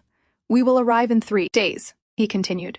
"We are heading west. Even though the wind is against us, sailing is easy now with steamers. Quite impressive, isn't it?" "Is this your cabin, Captain?" Rosen asked. "No," he replied. "It's Ian's." "Then, where is he?" "He stepped out for a smoke." Rosen paused, remembering. "I thought pilots didn't smoke." The captain was silent for a moment before answering. "Well, the war is over. But he's still a pilot, right? There are still aircraft to be flown." "No," the captain said. "He's quitting. He has done enough." "I see," Rosen murmured. For some reason, that made her feel sad. "He was very worried about you, Miss Walker," the captain added. Rosen let out a small laugh. "I'm sure he's regretting his decision. After all, he hates breaking rules." "You see," the captain said slowly, "he may not be as warm as the war propaganda made him seem, but he is not as cold as you think." He reached into a drawer. "Look at this." He pulled out a small glowing object. "I gave him this when he was about 12. I found it while sailing through the Kinteri Islands. It's fluorescent moss. You can see it glow like a torch at night. He handed it to Rosen. Then he took out a few more items, these as well, a pair of binoculars, and a sea chart. He pretends not to care, but he's quite sentimental. He pointed at the map. Here, this is where we are now. And this is where we started. We've made good progress. I gave him this 15 years ago. Rosen looked at the chart carefully. It seems you've known him since he was very young, she said. You could say that, the captain replied. He was a few years above Henry in military school. I suppose they were close then? The captain shook his head lightly. No, Henry hated him, said he was too strict, too stiff, called him a devil and begged me to take him home. He paused. But even without Henry, I would have noticed Ian. He stood out. Rosen smiled faintly. His parents must have been proud of him. To her, Ian. Connor was someone who must have grown up surrounded by love, a proud family, a large home, a life she could never imagine, a perfect portrait. I'm sure they would have been, the captain said quietly, if they had lived to see him grow. Rosen flinched. His parents are gone, the captain continued. He lost them both to illness when he was very young. He looked down. After that, he and his inheritance were passed from one relative to another until he entered military school at the age of 10. I believe he was tired of people fighting over what he owned. He sighed. In military school, the government takes care of everything. Perhaps that was his only escape. His voice softened. He was forced to grow up too quickly. He doesn't express emotions. Well, and even when he does, he's not honest about them. He keeps everything buried. I feel sorry for that child. It's like he was forced to grow up too soon. The captain reached out and gently placed his hand over Rosen's. Never try to take your own life. Please, I beg you. Rosen understood. That was where all of this was leading, but that's not what happened, she said quietly. It wasn't deliberate. I just wanted to try that fruit. The captain lowered his gaze. Miss Walker, he said softly. I once had a daughter too. Rosen looked at him. I see so much of her in you. She was my first child, a precious gift after 15 years of marriage. His voice wavered slightly, but she was gone too soon. Rosen didn't respond. She knew. This wasn't about her anymore. This was a grieving father speaking, seeing his daughter in someone like her. The captain stood. You still look tired. Please get some rest. Yes, Rosen replied. As he reached the door, he paused. As I said, the Isle of Monte is still far away, he added. And I believe you are not someone who gives up, Miss Walker. Rosen listened carefully. If there was one thing she was good at, it was picking up crucial details from casual conversations. Wind, direction, temperature, the route. She didn't understand everything. But one thing became clear. If she wanted to escape, she had to head east. As the sun set and darkness settled over the sea, Rosen lay on the bed, staring at the small glowing object the captain had given her. It truly shone in the dark. Like a lighthouse, the kind of light that made you feel relieved after being lost at sea for too long. Now, she only needed a key. If she could get that from Ian Connor, and perhaps a gun as well, then what? She would be lying if she said those creatures in the ocean didn't terrify her. But she also knew how to overcome fear. A memory surfaced. Emily, run away to Valpurgis. You're a witch. You can do it, Rosen had shouted. But what about you? Emily had asked, her voice trembling. I won't die, Rosen had said firmly. I will survive, I promise. That day, it had been the first time Rosen had done something brave, a rare, shining moment in her otherwise miserable life. When she looked back at it now, it felt like a blue flame burning inside her heart, a flame that melted away fear and turned it into something lighter, something that allowed her to rise again. We will meet again, I promise. She had made that promise, and that fire still burned within her. No matter what, no matter who stood in her way, she would never accept defeat again. The door opened. Ian stepped into the cabin. Rosen immediately stood up, loosening the lace of her dress slightly. Where have you been? She asked, her tone soft, deliberate. I was waiting for you. She tried to seduce him, but Ian remained unmoved, his expression as cold as ever. How are you feeling? He asked instead. Rosen's face stiffened. So he was going to ignore it? I'm fine, she replied, forcing a smile. But where were you all this time? I was guarding the door. His tone was calm, matter-of-fact. Why work so hard? She said lightly. A normal person would just have one of his men do it. It's not that big of a deal. A minister ordered me to personally oversee you, Ian replied. You underestimate yourself. Your fame exceeds mine. Rosen let out a soft laugh. My infamy, to be exact. She tilted her head. So what now? Dinner is over. Are you sending me back to my cell? No, Ian said. Your condition isn't good. Until we reach the Isle of Monte, you'll stay here. Rosen smiled faintly. That's fine with me. But where will you stay? A spare room? Ian looked at her. This is my cabin, he said. Where else would I go? I'll sleep on the couch. His eyes narrowed slightly. And you'll try something the moment I leave. I can already see it on your face. Rosen's gaze flickered to his waist. The key was gone. He wasn't joking. He wasn't that careless. She laughed lightly. What are you talking about? You think I'd try to jump into the ocean? Ian's expression hardened. You tried to kill yourself. I'm not taking any more chances. So you're going to tie me up in this room? Rosen shot back. Didn't the captain tell you? I wasn't trying to kill myself. You clearly knew you could die from eating that fruit, Ian said sharply. That's why you specifically asked Henry for it, so don't make excuses. Rosen flinched. Wait, let me explain, she said quickly, but Ian finally turned fully toward her. Was it fun for you? He asked, his expression hurtful. You made me feed it to you, he continued, with my own hands. Rosen stared at him. For a brief moment, was he angry? She had been observing him for days. Ian Connor was not someone who raised his voice or gave in to emotion. He was always controlled, always rational, and if he had thought rationally, he would have known there was no way she had truly intended to kill herself. But right now, it was as if he had lost that control, and if that was the case, then she had to take this opportunity. Tears welled up in her eyes as she began to sob. You're right, she whispered weakly. What's the point of living? I'm going to end my life. Only torture and hard labor await me anyway. Ian watched her closely. She didn't hesitate to take advantage of his concern. Not now. You think you can die on me? Ian said sharply, grabbing her chin. I will never let that happen.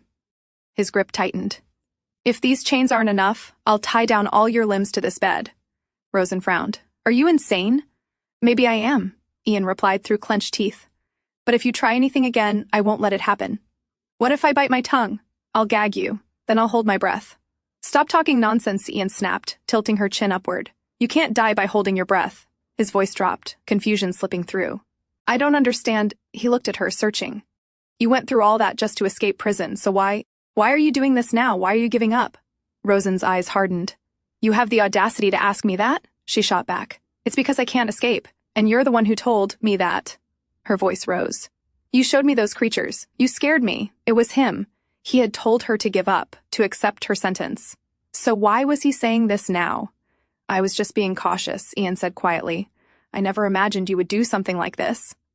He paused. I know you're not someone who gives up until your last breath. Rosen stared at him. He knows me? What could he possibly know about her? The Witch of Alcapez. The murderer. You know me? She scoffed. Who are you to say that? Her voice turned sharp. Answer me, Sir Ian Connor. What do you know about me? Ian exhaled slowly. Don't get angry. Of course, I don't know you that well. His hand moved gently, brushing a strand of hair away from her face. But I know more than you think. What are you trying to say? Rosen pressed. I don't understand. Be clear. Ian fell silent. For a moment. Then, in a low whisper, he said, Don't die. Rosen froze. What? Please, Ian added quietly. Promise me you won't do anything like this again. At least, not while we're on this ship. Why should I? Rosen asked coldly. For whom? This is my last chance to mess things up for you. Why would I give that up? Ian didn't deny it. Yes, he said. You won't survive there. You won't be able to escape either. He stepped closer. But listen, I'm going to make you an offer. He reached down and unlocked the cuffs on her wrists, then her legs. Hey, what are you doing? Rosen asked, startled. But Ian ignored her and pulled her up to her feet. For the first time, she felt light, free. I'll let you walk freely in this cabin, he said. Under my watch, it won't be for long. But you'll get proper sleep, good meals. His voice softened slightly. Take this time to look back on your life. He paused. At least until we reach our destination. Promise me, Rosen, you won't try anything like that again. Rosen looked at him. How strange. He wanted her to promise she wouldn't take her own life. And he sounded genuine. What was he trying to do? But for now, she just needed to play along. Okay, she whispered softly. I promise. She didn't have much time anyway. They would reach the Isle of Monte in 3 days, so she had to act. From now on, she would behave like someone who had given up, someone simply enjoying the last bit of freedom she had been granted. And for that, she needed something. Booze, she said lightly. Get me some booze, something strong, and please, I'm dying for a smoke. Ian looked at her. Please, she added, almost playfully. Even a prisoner on death row is granted a final wish, right? Ian let out a quiet sigh. Without a word, he offered her his pack. Rosen took a cigarette and lit it, inhaling slowly. As for alcohol, Ian said, watching her, I'll get it for you tomorrow morning. Sure, she replied, smiling faintly. Smoke drifted into the air as Rosen's mind began to race. After this, he would tell her to sleep. She couldn't let that happen. She needed to keep him talking, to gather more information. But what could she ask without making him suspicious? I have a question, Sir Ian Connor, she said casually. What? He replied. When did you start smoking? It's discouraged among pilots. Toward the end of the war, he answered. What made you start? She asked, keeping her tone light. Ian glanced at her. Why? Is it a problem? No, Rosen shook her head. It just doesn't seem like you. You're a pilot. To her, he belonged in the sky. That was where he shone the brightest. Whenever his aircraft passed overhead, she used to reach up with both hands, as if she could catch it. She never cared whether they won or lost the war. Because she had been too busy, worshipping Ian Connor as he soared through those blue skies. She had fallen in love with that feeling, that sense of freedom he carried with him. Not anymore. And the war is over, Ian answered calmly. Rosen turned toward him. Then why aren't you married? The question caught him off guard. He frowned. That's none of your business. Well, it's not just me, Rosen said lightly. All your fans across the Empire are dying to know. Ian looked away slightly. There's no telling when a pilot might die in war. I'm better off without a family. Rosen tilted her head. So you're saying no soldier should get married? You went to war without even a picture of your sweetheart stitched into your helmet? Ian gave a faint grin. Maybe some do things like that, but not everyone. Rosen blinked. Was it just her imagination, or did he actually smile? You're too dry, she said, half teasing. No offense, but you're very different from what the media made you out to be. I suppose, Ian replied. Did they force you to become the poster child of the war? She asked. Well, someone had to do it, he said simply. Rosen let out a small laugh. It's your fault for being good-looking. Still better than wanting the role and not having the face for it, right? Ian's lips curved slightly. Again. Is it? Rosen blinked once more. He's smiling. But I don't think people need to get married, Ian added. Rosen smiled. If I were you, I'd have at least 3 wives, and honestly, it would be better for a wife to share you than end up with some loser. She giggled softly, then added, more casually. But from experience, I think a woman doesn't really need a man in her life. She paused. Of course, that doesn't mean I killed Hindley. You know that, right? Ian frowned. Don't talk nonsense. The Empire abolished polygamy long ago. Rosen laughed. You really know nothing about real life, do you? That might be true for the rich people like you. But in the countryside, it's common for men to have more than one wife. She tilted her head slightly. Want to know something? Ian remained silent. I was Hindley's other wife. A quiet pause followed. Of course, you didn't know, Rosen added calmly. How could you? I never told anyone. Ian's expression didn't change, but his silence deepened. I think it's time for bed, he said at last. Rosen stood up slowly. Don't you want to know more? She asked. She stepped closer, then, without hesitation, slid onto his lap. Leaning in slightly, she smiled. You see, I can tell you secrets far more entertaining than anything you've read in those newspapers. Ian looked at her. Rosen smiled faintly, thinking her plan was working, but then, I'm not interested in the least, Ian said flatly. Before she could react, he pulled her off and laid her back onto the bed. Rosen lay there, annoyed. That completely failed. But she couldn't just go to sleep like this. She had to keep him talking. Hey, she called out. Aren't you going to cuff me? I can do that before I go to bed, Ian replied calmly. Aren't you going to bed then? She asked. I don't need much sleep. Rosen narrowed her eyes. Don't need much sleep. Or you can't fall asleep. Both, he answered without hesitation. She studied him. He did look tired. After a moment, Ian picked something up and handed it to her. Rosen blinked, then frowned. Hey, I'm not a child. It's a gift from Lila, Ian said simply. Rosen paused. Why didn't you say that earlier? She hugged the toy quietly, then looked down at it. Tell Lila I said thank you, she murmured. Now go to sleep, Ian said. Rosen scoffed lightly. Hey, would you be able to sleep knowing you'll die in 3 days? I can get plenty of sleep. After that, anyway. So what are you planning? Ian asked. Staying awake for 3 nights? Rosen smirked, then her tone shifted slightly. But seriously, don't you want to know the truth? Ian pulled the covers over her. I already know the truth. Now go to... Before he could finish, Rosen grabbed his hand. No. Her grip tightened. I'm going to talk until I fall asleep. I don't care whether you listen or not. She looked at him, her voice quieter now. How a story unfolds depends on who's telling it, doesn't it? So shouldn't at least one person hear my version? Her fingers curled slightly around his hand. I don't care whether you believe me or not. I know you never will. She exhaled softly. But it doesn't matter. It's all in the past now. Her voice dropped to almost a whisper. So, please, just listen to my story. I'll start from when I was 15. Until then, my life was rather boring, and this time, Ian didn't interrupt. He listened. Rosen's memories from before the age of 15 were hazy, blurry, but everything traced back to one place, the orphanage in Rearton. She had spent 15 years there, an orphanage where punishment meant being beaten, where no matter how young you were, or how sick, you still had to work to earn your keep. Life was hard, but Rosen never questioned it. She didn't know any better. She simply believed that was how life was for everyone. Until one day, she caught a glimpse of something else. It was a cold day. She had been sent out to do laundry. Snow was falling gently over the city, and it happened to be Valberg's Day. At first, she didn't know what it was, but later she learned Valberg's Day was a night of celebration, held once every year, a festival to honor the birth of the greatest witch in history. Even now, sometimes. Rosen wondered, if I hadn't looked into that window that day, would my life have been different? Maybe she could have lived a dull, quiet life, without hope, but also without despair.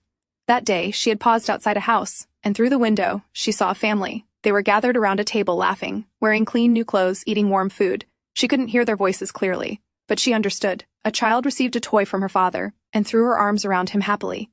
"I love you," the father whispered. Rosen couldn't hear it fully, but she read it from his lips. That night, back at the orphanage, she sat there in silence, bewildered. Love. She had always thought those words belonged only in plays or novels.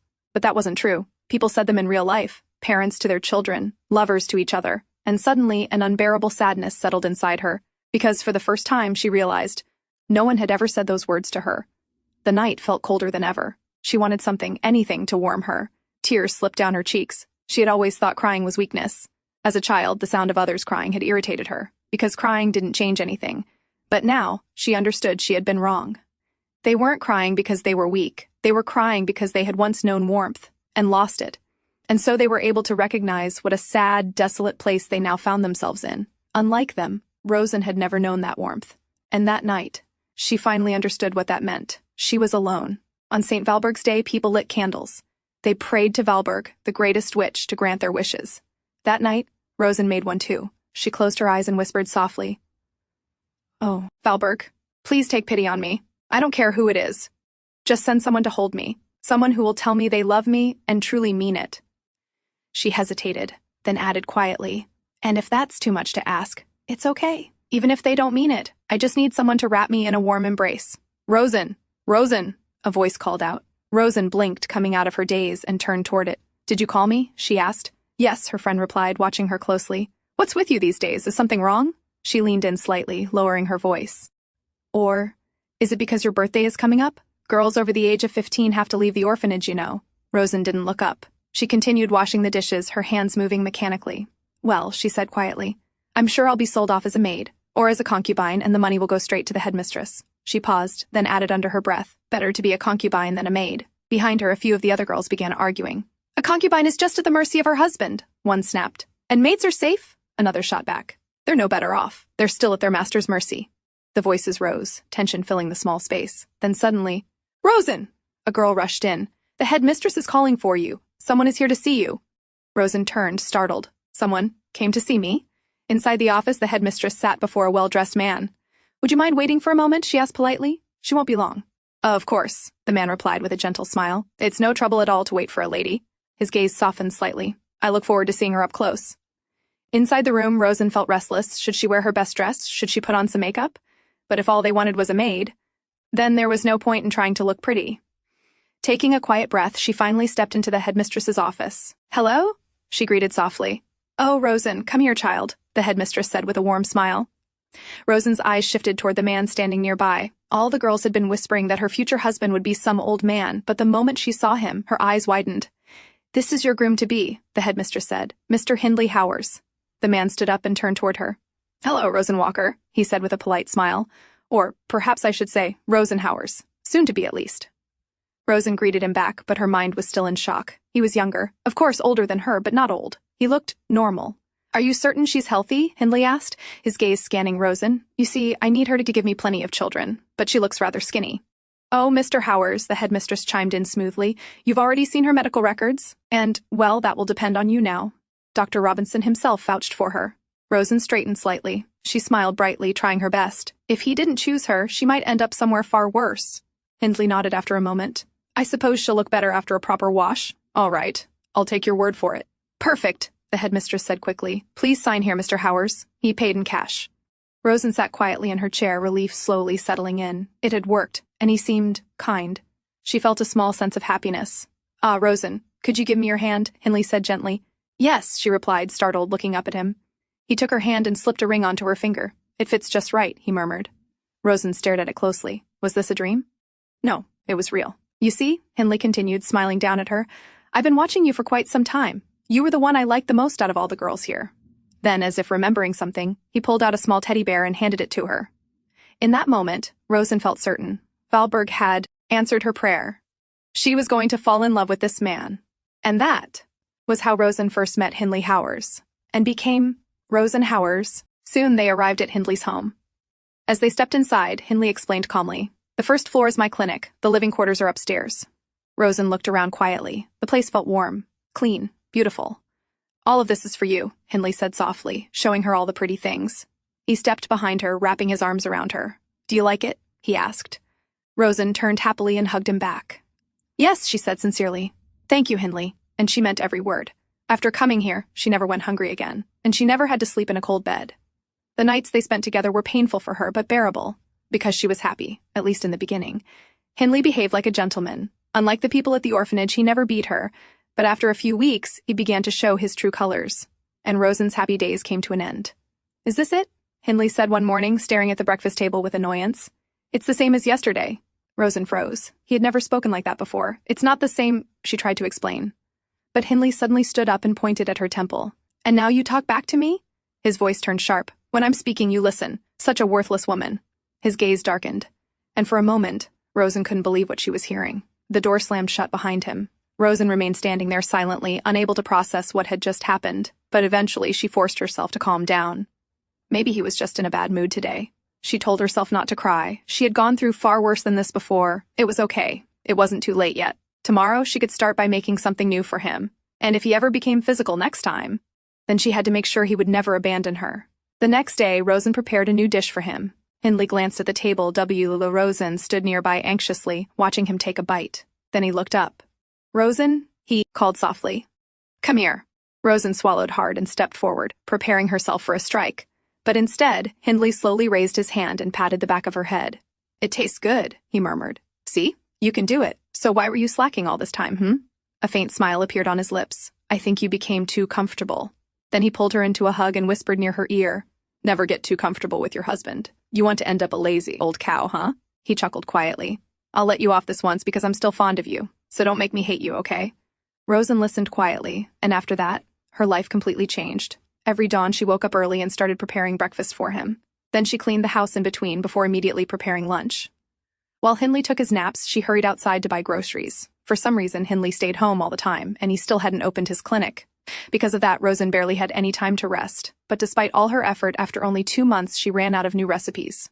Around that time, she began having nightmares, dreams where Hindley grew furious, beat her, and sent her back to the orphanage. One day, she carefully asked, "Hindley, when are you going to open the clinic?" "Soon," he answered shortly. "But why did you close it?" Hindley slowly looked up. "That's none of your business." The slap came suddenly across her cheek. "I warned you, Rosen," he said coldly. "I hate noisy women." Rosen immediately apologized. Things were becoming harder. He had isolated her from everything in this unfamiliar place. For some reason, he even forbade her from speaking to the neighbors. So in the end, she had no one else but him. Rosen tried her best not to lose his affection. She stayed quiet, stopped asking questions, and simply did as she was told. But even that fragile peace shattered forever, only 3 months after she moved in with him. Because one day, a strange woman arrived at their door. "So that woman, Emily, was she the first wife?" Ian asked. Rosen looked at him in surprise. It was unexpected. He was actually curious enough to ask something. A small smirk appeared on her lips. "What do you think?" she teased, lightly. "Take a guess." Ian stared at her calmly. "You said all I had to do was listen," he reminded her. Rosen laughed softly. "That was then." She tilted her head slightly. "But were you always like this? Back in the academy too?" "If you're done with your story, go to bed," Ian said firmly. Okay. "No need to be grumpy," Rosen murmured. "Anyway, I already know the answer. I'm sure you had that same sullen expression back then, too. Honestly, I'm surprised Henry hasn't run away from you by now." Ian quietly listened. Then, without meaning to, his thoughts drifted back to when he was young. What was he like back then? He remembered the day he left for military school. His caretaker, Rosalie, had looked worried. But Ian had been strangely happy. "It's okay, Rosalie," young Ian had said calmly before leaving. "I'll finally be able to get some peace. Take care of yourself." At least there, his relatives would no longer drag him into their unpleasant affairs. "Hi, is this seat free?" Ian looked up. A girl stood there, smiling brightly. Without waiting for an answer, she sat beside him. "I'm Illyria," she said cheerfully, "but you can call me Rhea. What's your name?" "Ian Connor," he replied calmly. The girl's eyes widened with excitement. "Oh, I heard you ranked first in the exams. That's so cool." She grinned brightly. "Let's be friends." Ian slowly nodded. She was far too talkative. He already had a feeling she would make concentrating in class difficult. Still, whenever Rhea saw him, she always called out to him first. And Ian, no matter how hesitant, always greeted her back. One day after class, Rhea ran up to him again. "Ian, if you're done, want to come play cards with us?" "No," Ian answered immediately. "I still have a book to finish." He turned and walked away. Behind him, another girl whispered to Rhea, "Why do you even bother with him? He acts like he's above everyone. He clearly doesn't want to be friends with us." But Rhea only watched Ian's back quietly as he left. Ian sat alone in the library later that evening. For him, there was no time for games. He had to work harder. Then suddenly, He looked up in surprise. Rhea had sat down across from him again. "Don't worry," she said quickly. "I won't disturb you. I'm here to study for the test." Ian stared at her for a moment. "I thought you hated me," he said bluntly. Rhea blinked. "Oh, so you heard that. I thought you didn't care." Then she leaned forward slightly. "They just don't know you. Honestly, I don't know you either, but even though you look arrogant and unfriendly and don't exactly fit in, you always say hi when I call you, and you work harder than everyone else, in classes, training, everything, so I'd like to get to know you better." She tilted her head. "How about it?" For the first time, a faint grin appeared on Ian's face, and that was how Ian Connor made his first friend, Elitia Reve, the girl who would later become a member of his aviation corps. Several years later, a new junior arrived at the academy. He was the son of a famous war hero, Henry Revel. "Hey Ian, have you seen who you got paired with?" Rhea asked curiously. "Are you really okay being his mentor?" Ian looked back at her calmly. "Why wouldn't I be okay?" "Well, he's famous," Rhea replied, "and you have to share a room with him too. We don't even know what he's like." Just then, the dorm room door opened. "Excuse me, is this room 1053? Ian nodded. The boy stepped inside confidently. "Hi, I'm Henry Revel. Nice to meet you." He offered his hand. Ian looked at him quietly before taking it. "Ian Connor," he replied with a small smile. "Nice to meet you." And that day, Ian made what was kind of his second friend. That night, Henry lay on his bed staring at the ceiling. His new roommate had guided him around the academy and explained everything in perfect detail, but honestly, Ian Connor was such a bore, a complete nerd. Still, since Ian was his mentor, things would probably be easy for him now. So Henry decided there was nothing to worry about. At least, that was what he thought. The next morning, training began. Henry completed his run in 12 seconds. Of course, he hadn't used his full stamina. No point showing off too much. But Ian Connor was not someone easy to fool. "Judging by your height and entrance records," Ian said calmly, "you didn't give it your all. Am I wrong?" And just like that, Henry was forced to run again. And again, and again. What is this guy's deal? Henry thought bitterly. No matter what he did, Ian always found another reason to make him continue. Only now did Henry finally understand why everyone had pitied him when they found out Ian Connor would be his mentor. "Oh my God," Henry groaned internally. "Am I going to train like this every single day?" Just imagining it gave him chills. One night, Henry finally decided he had enough. Training at 5 in the morning? Ridiculous. Smirking to himself, he quietly snuck out of the room. "Let's see you find me now." Then suddenly, "Henry," Ian's voice came from behind him. "It's not 5 in the morning yet." And that night, the entire dormitory heard Henry scream. The next morning, Henry once again collapsed onto the ground after training, panting heavily. Rhea approached with a grin. "Is Ian being too tough? Our precious Master Revel must be exhausted." Henry slowly sat up. "What do you even know about me?" he snapped suddenly. "You think I've had an easy life just because I'm the son of a war hero?" His fists clenched. "Everyone's always watching me, waiting for me to make one mistake so they can judge me. I'm always in the spotlight. If I show everyone everything I've got now, then what will I have left to prove later?" A brief silence followed. Then Henry sighed awkwardly. "Well, maybe I shouldn't have said all that. Sorry." He stood up and walked away.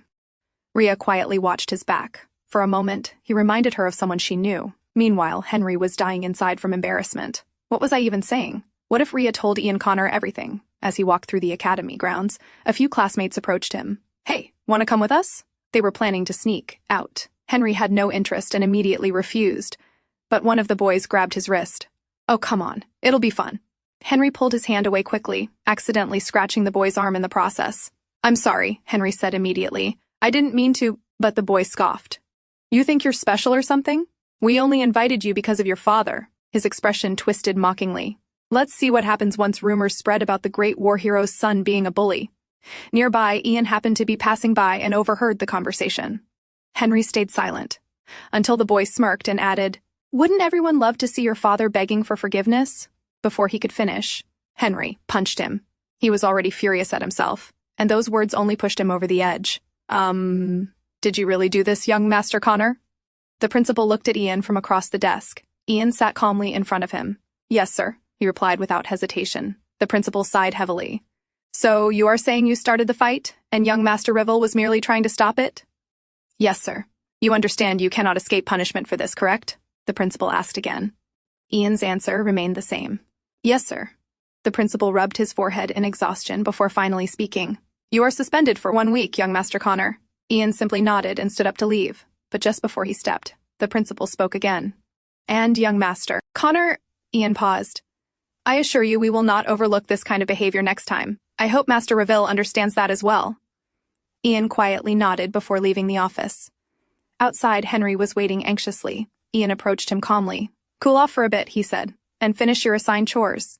Why did you do that? Henry asked in frustration. Why get yourself suspended? He ran a hand through his hair. And how did you even pull this off? Normally, they would have called everyone's parents.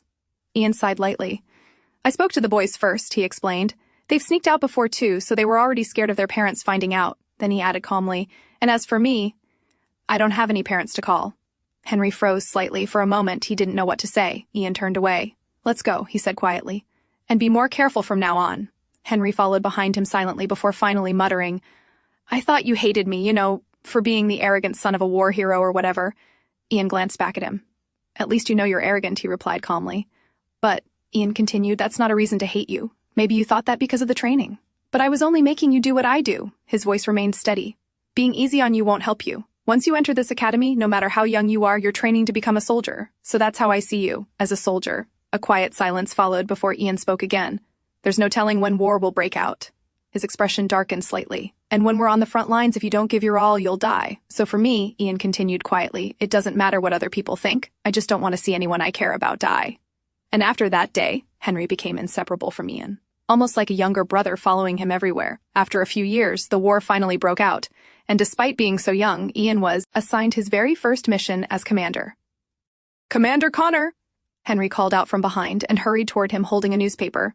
Did you see the announcement? He looked shocked. Well, congratulations, I guess, he muttered. But they seriously must have lost their minds. You're barely 20. The Air Force is always lacking personnel, Ian replied calmly. So focus on your training. It could be your turn any time now. Henry sighed dramatically. I'll become top of the school once you're gone. Then his voice slowly lowered.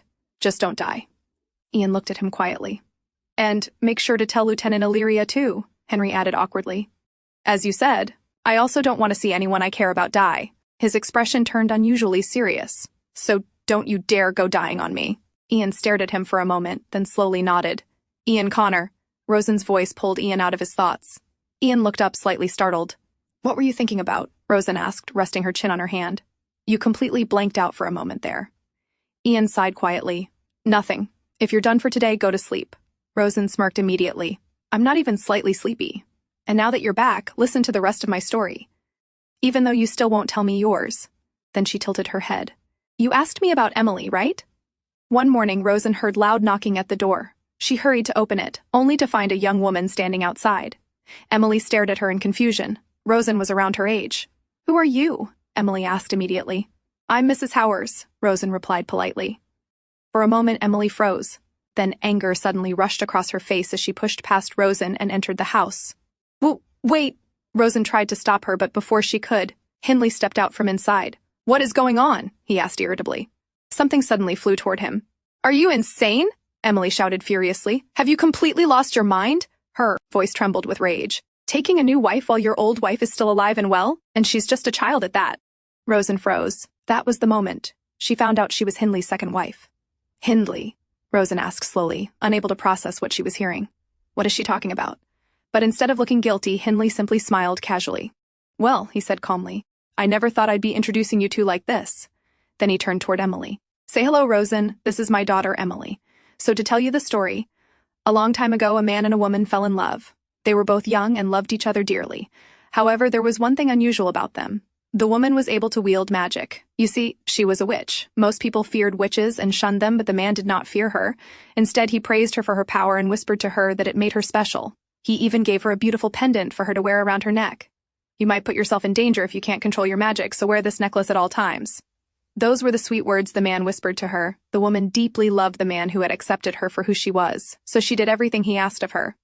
Soon they were married, and the man opened a clinic using her powers. Although he lacked proper medicinal knowledge, her potions were extremely effective, so the clinic became crowded with patients every single day.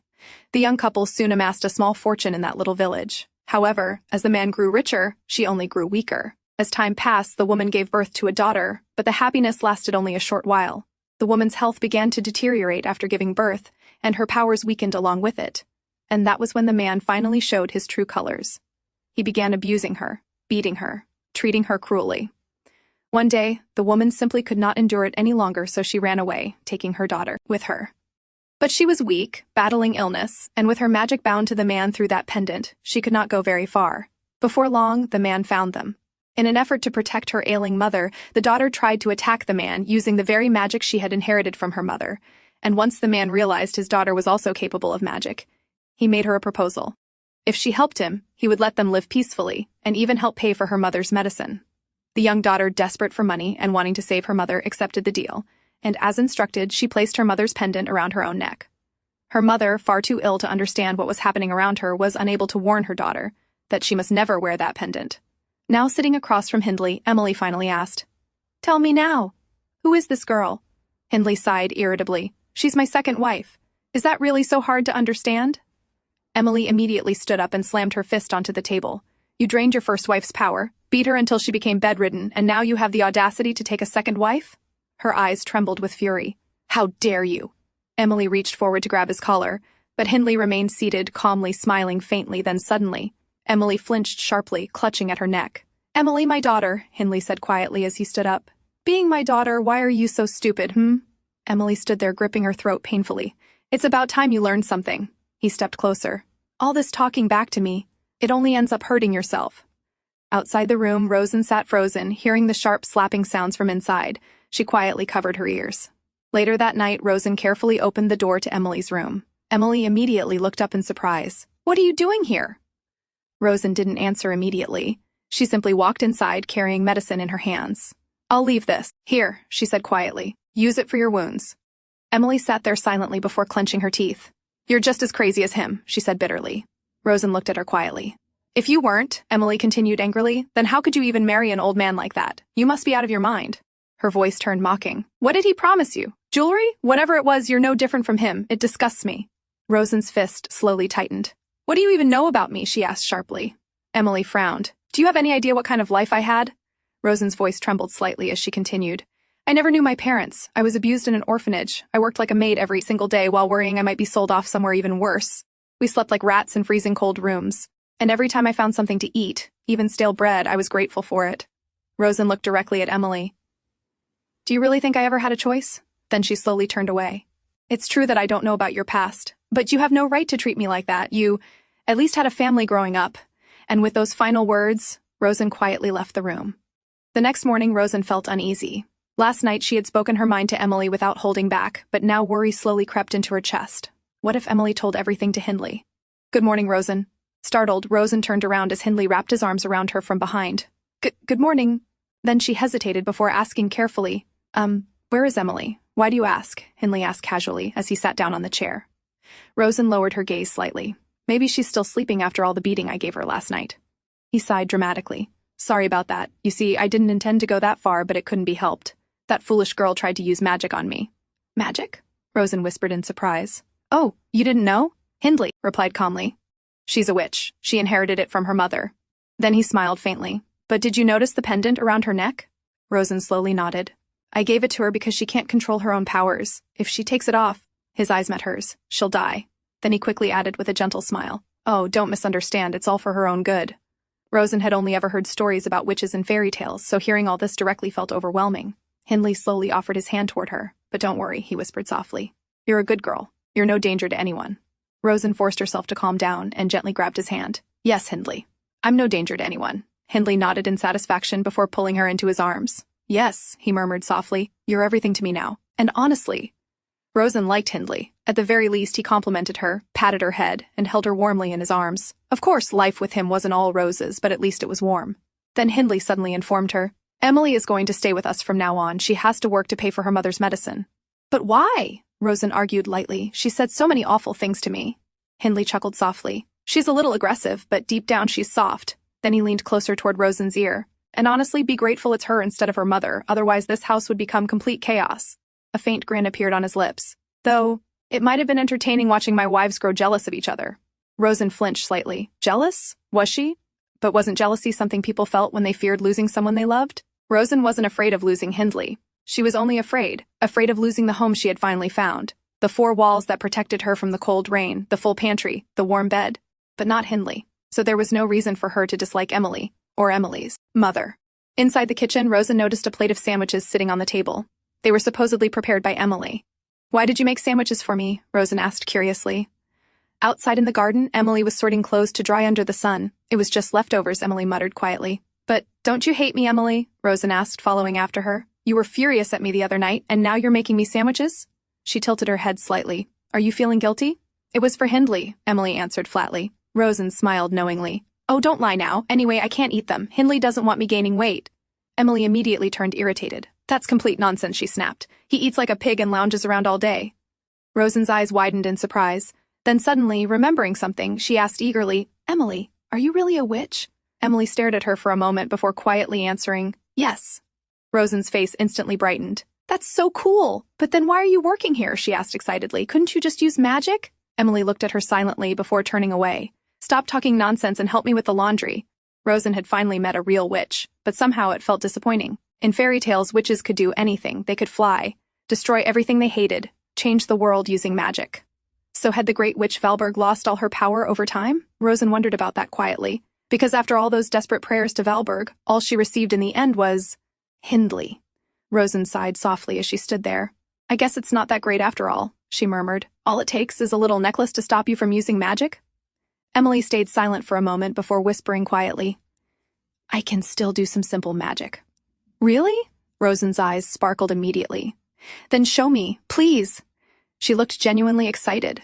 Emily turned toward her in surprise. Why do you even want to see it? She asked quietly. I'm a witch. People are always afraid of me. That's the only reason I'm still staying with Hindley. She sighed bitterly. He annoys me like hell, but without his protection, what would happen to me and my mother? It doesn't matter whether war breaks out or not. The two of us can't survive alone. Emily looked away. Being a witch is a curse. Are you kidding me? Rosen immediately argued. It's magic. How could that ever be a curse? Then she clasped her hands together eagerly. Please, Emily, just show me once.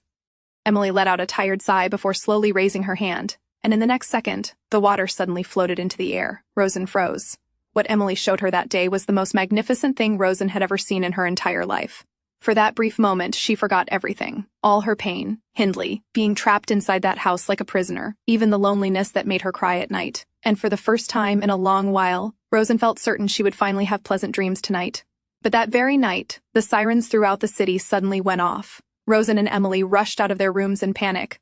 Was that an explosion? Rosen asked nervously. Hindley still hadn't returned home. He had gone out earlier to buy supplies and never came back. The two hurried downstairs and quickly turned on the radio. Then, a young man's voice rang through the broadcast. People of the Empire and the people of Ryerton, this is the commander of the Ryerton Aviation Corps, Ian Connor. This is an air raid warning for the entire Ryerton region. This is not a drill. The Thalys aircraft are flying toward Ryerton at this very moment. Close your doors, gather your valuables, and head underground immediately. We are doing everything we can to keep you safe. Do not panic. I repeat, this is not a drill. This is an air raid warning for the entire Ryerton region. Everyone must take shelter underground. We are doing everything possible to protect you, and we will protect you with whatever it takes. Ian looked at the sleeping woman quietly.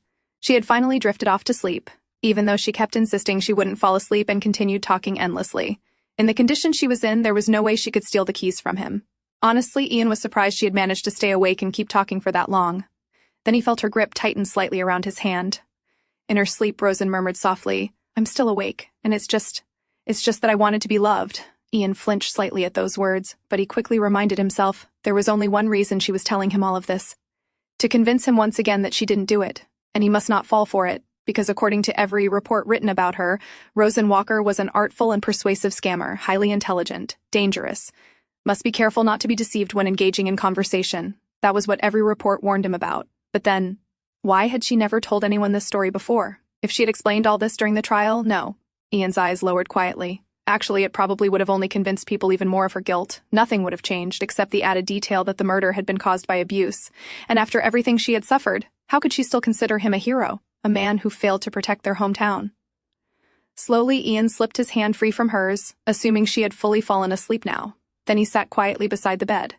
He looked at her for a moment. Even sleeping on such a large, soft bed, she still looked uncomfortable. The sight strangely irritated him. She wasn't even cuffed anymore, so why was she still sleeping like that? Slowly, he reached out and checked her breathing. It was calm and steady, so she hadn't lied when she said she felt better. Still, he knew she would never survive long on the Isle of Monte. If she was going to die there in just a few days anyway, then Ian saw no problem in uncuffing her for now. After all, prisoners on death row were often granted final wishes too. This was simply another form of generosity. He only needed to keep her alive until they arrived at the Isle. That was his duty. But if he was truly honest with himself, was duty really his only reason? Ian slowly brushed a strand of hair away from her cheek. I shouldn't have taken this job, he murmured quietly. because regardless of what everyone else in the Empire said, if there was one man who genuinely wanted to set Rosen Walker free, it was him. "What am I supposed to do with you, he whispered softly. It would have been much easier if he had simply been fooled by her lies. Or perhaps they should have never met in the first place. Ian slowly stood up, grabbing the cuff chains from the side. Then he glanced back at the sleeping Rosen. Deep down, he already knew this would happen the moment he first laid eyes on her. "Sir Ian Connor!"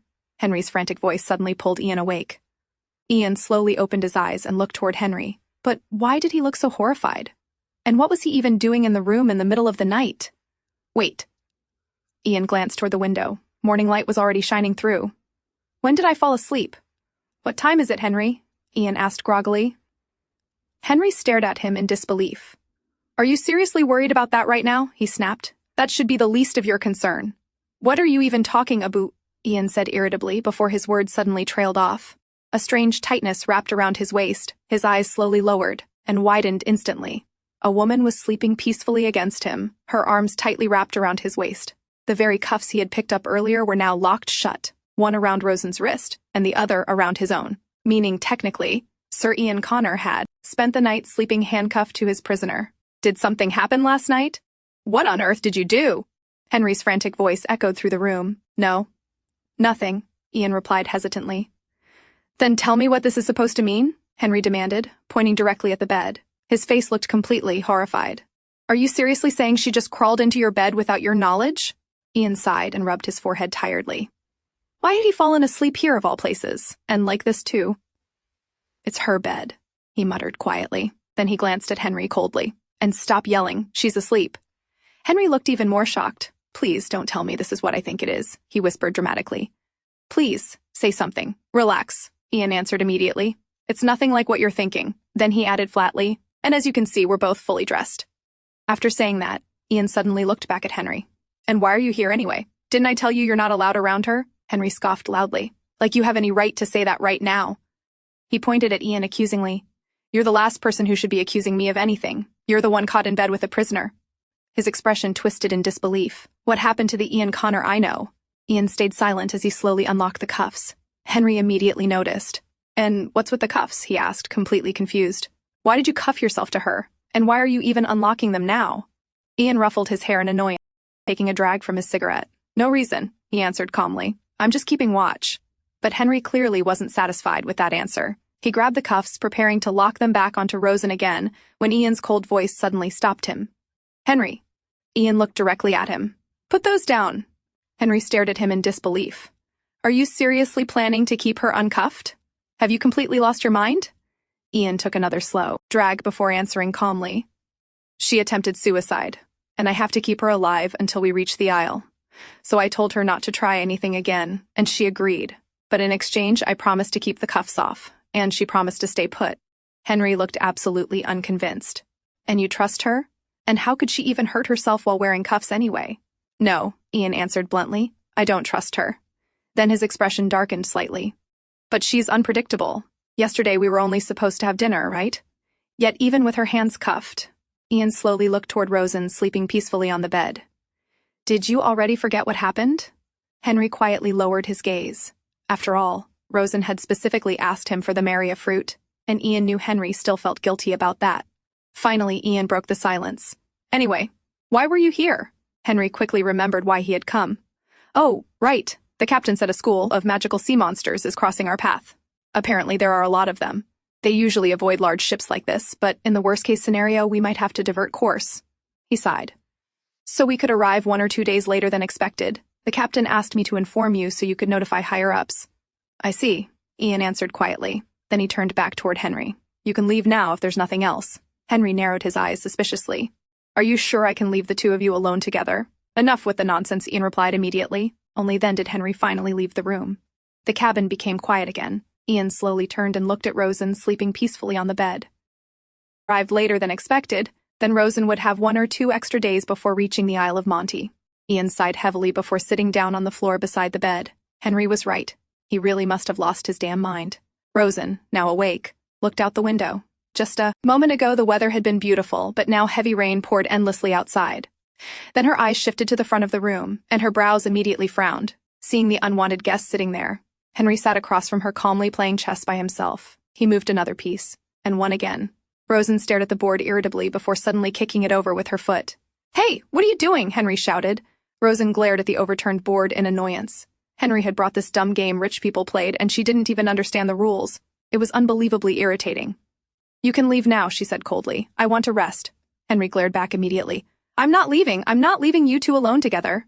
Rosen's brows furrowed deeper. But it's so stuffy in here with this many people. Honestly, she couldn't even understand why Henry kept glaring at her so suspiciously. Meanwhile, his boss sat nearby silently reading a newspaper without even looking at her once. And it wasn't even today's newspaper. It was several days old. So why was he still reading it so seriously? Something was definitely strange today. That morning, Henry had arrived with breakfast, insisting he would eat together with them.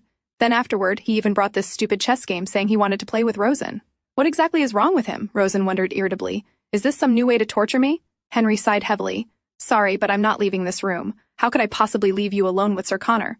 Rosen looked at him sharply. What are you even talking about? And since when do you not trust your own boss? Henry slowly looked up. I did, until yesterday, but not anymore.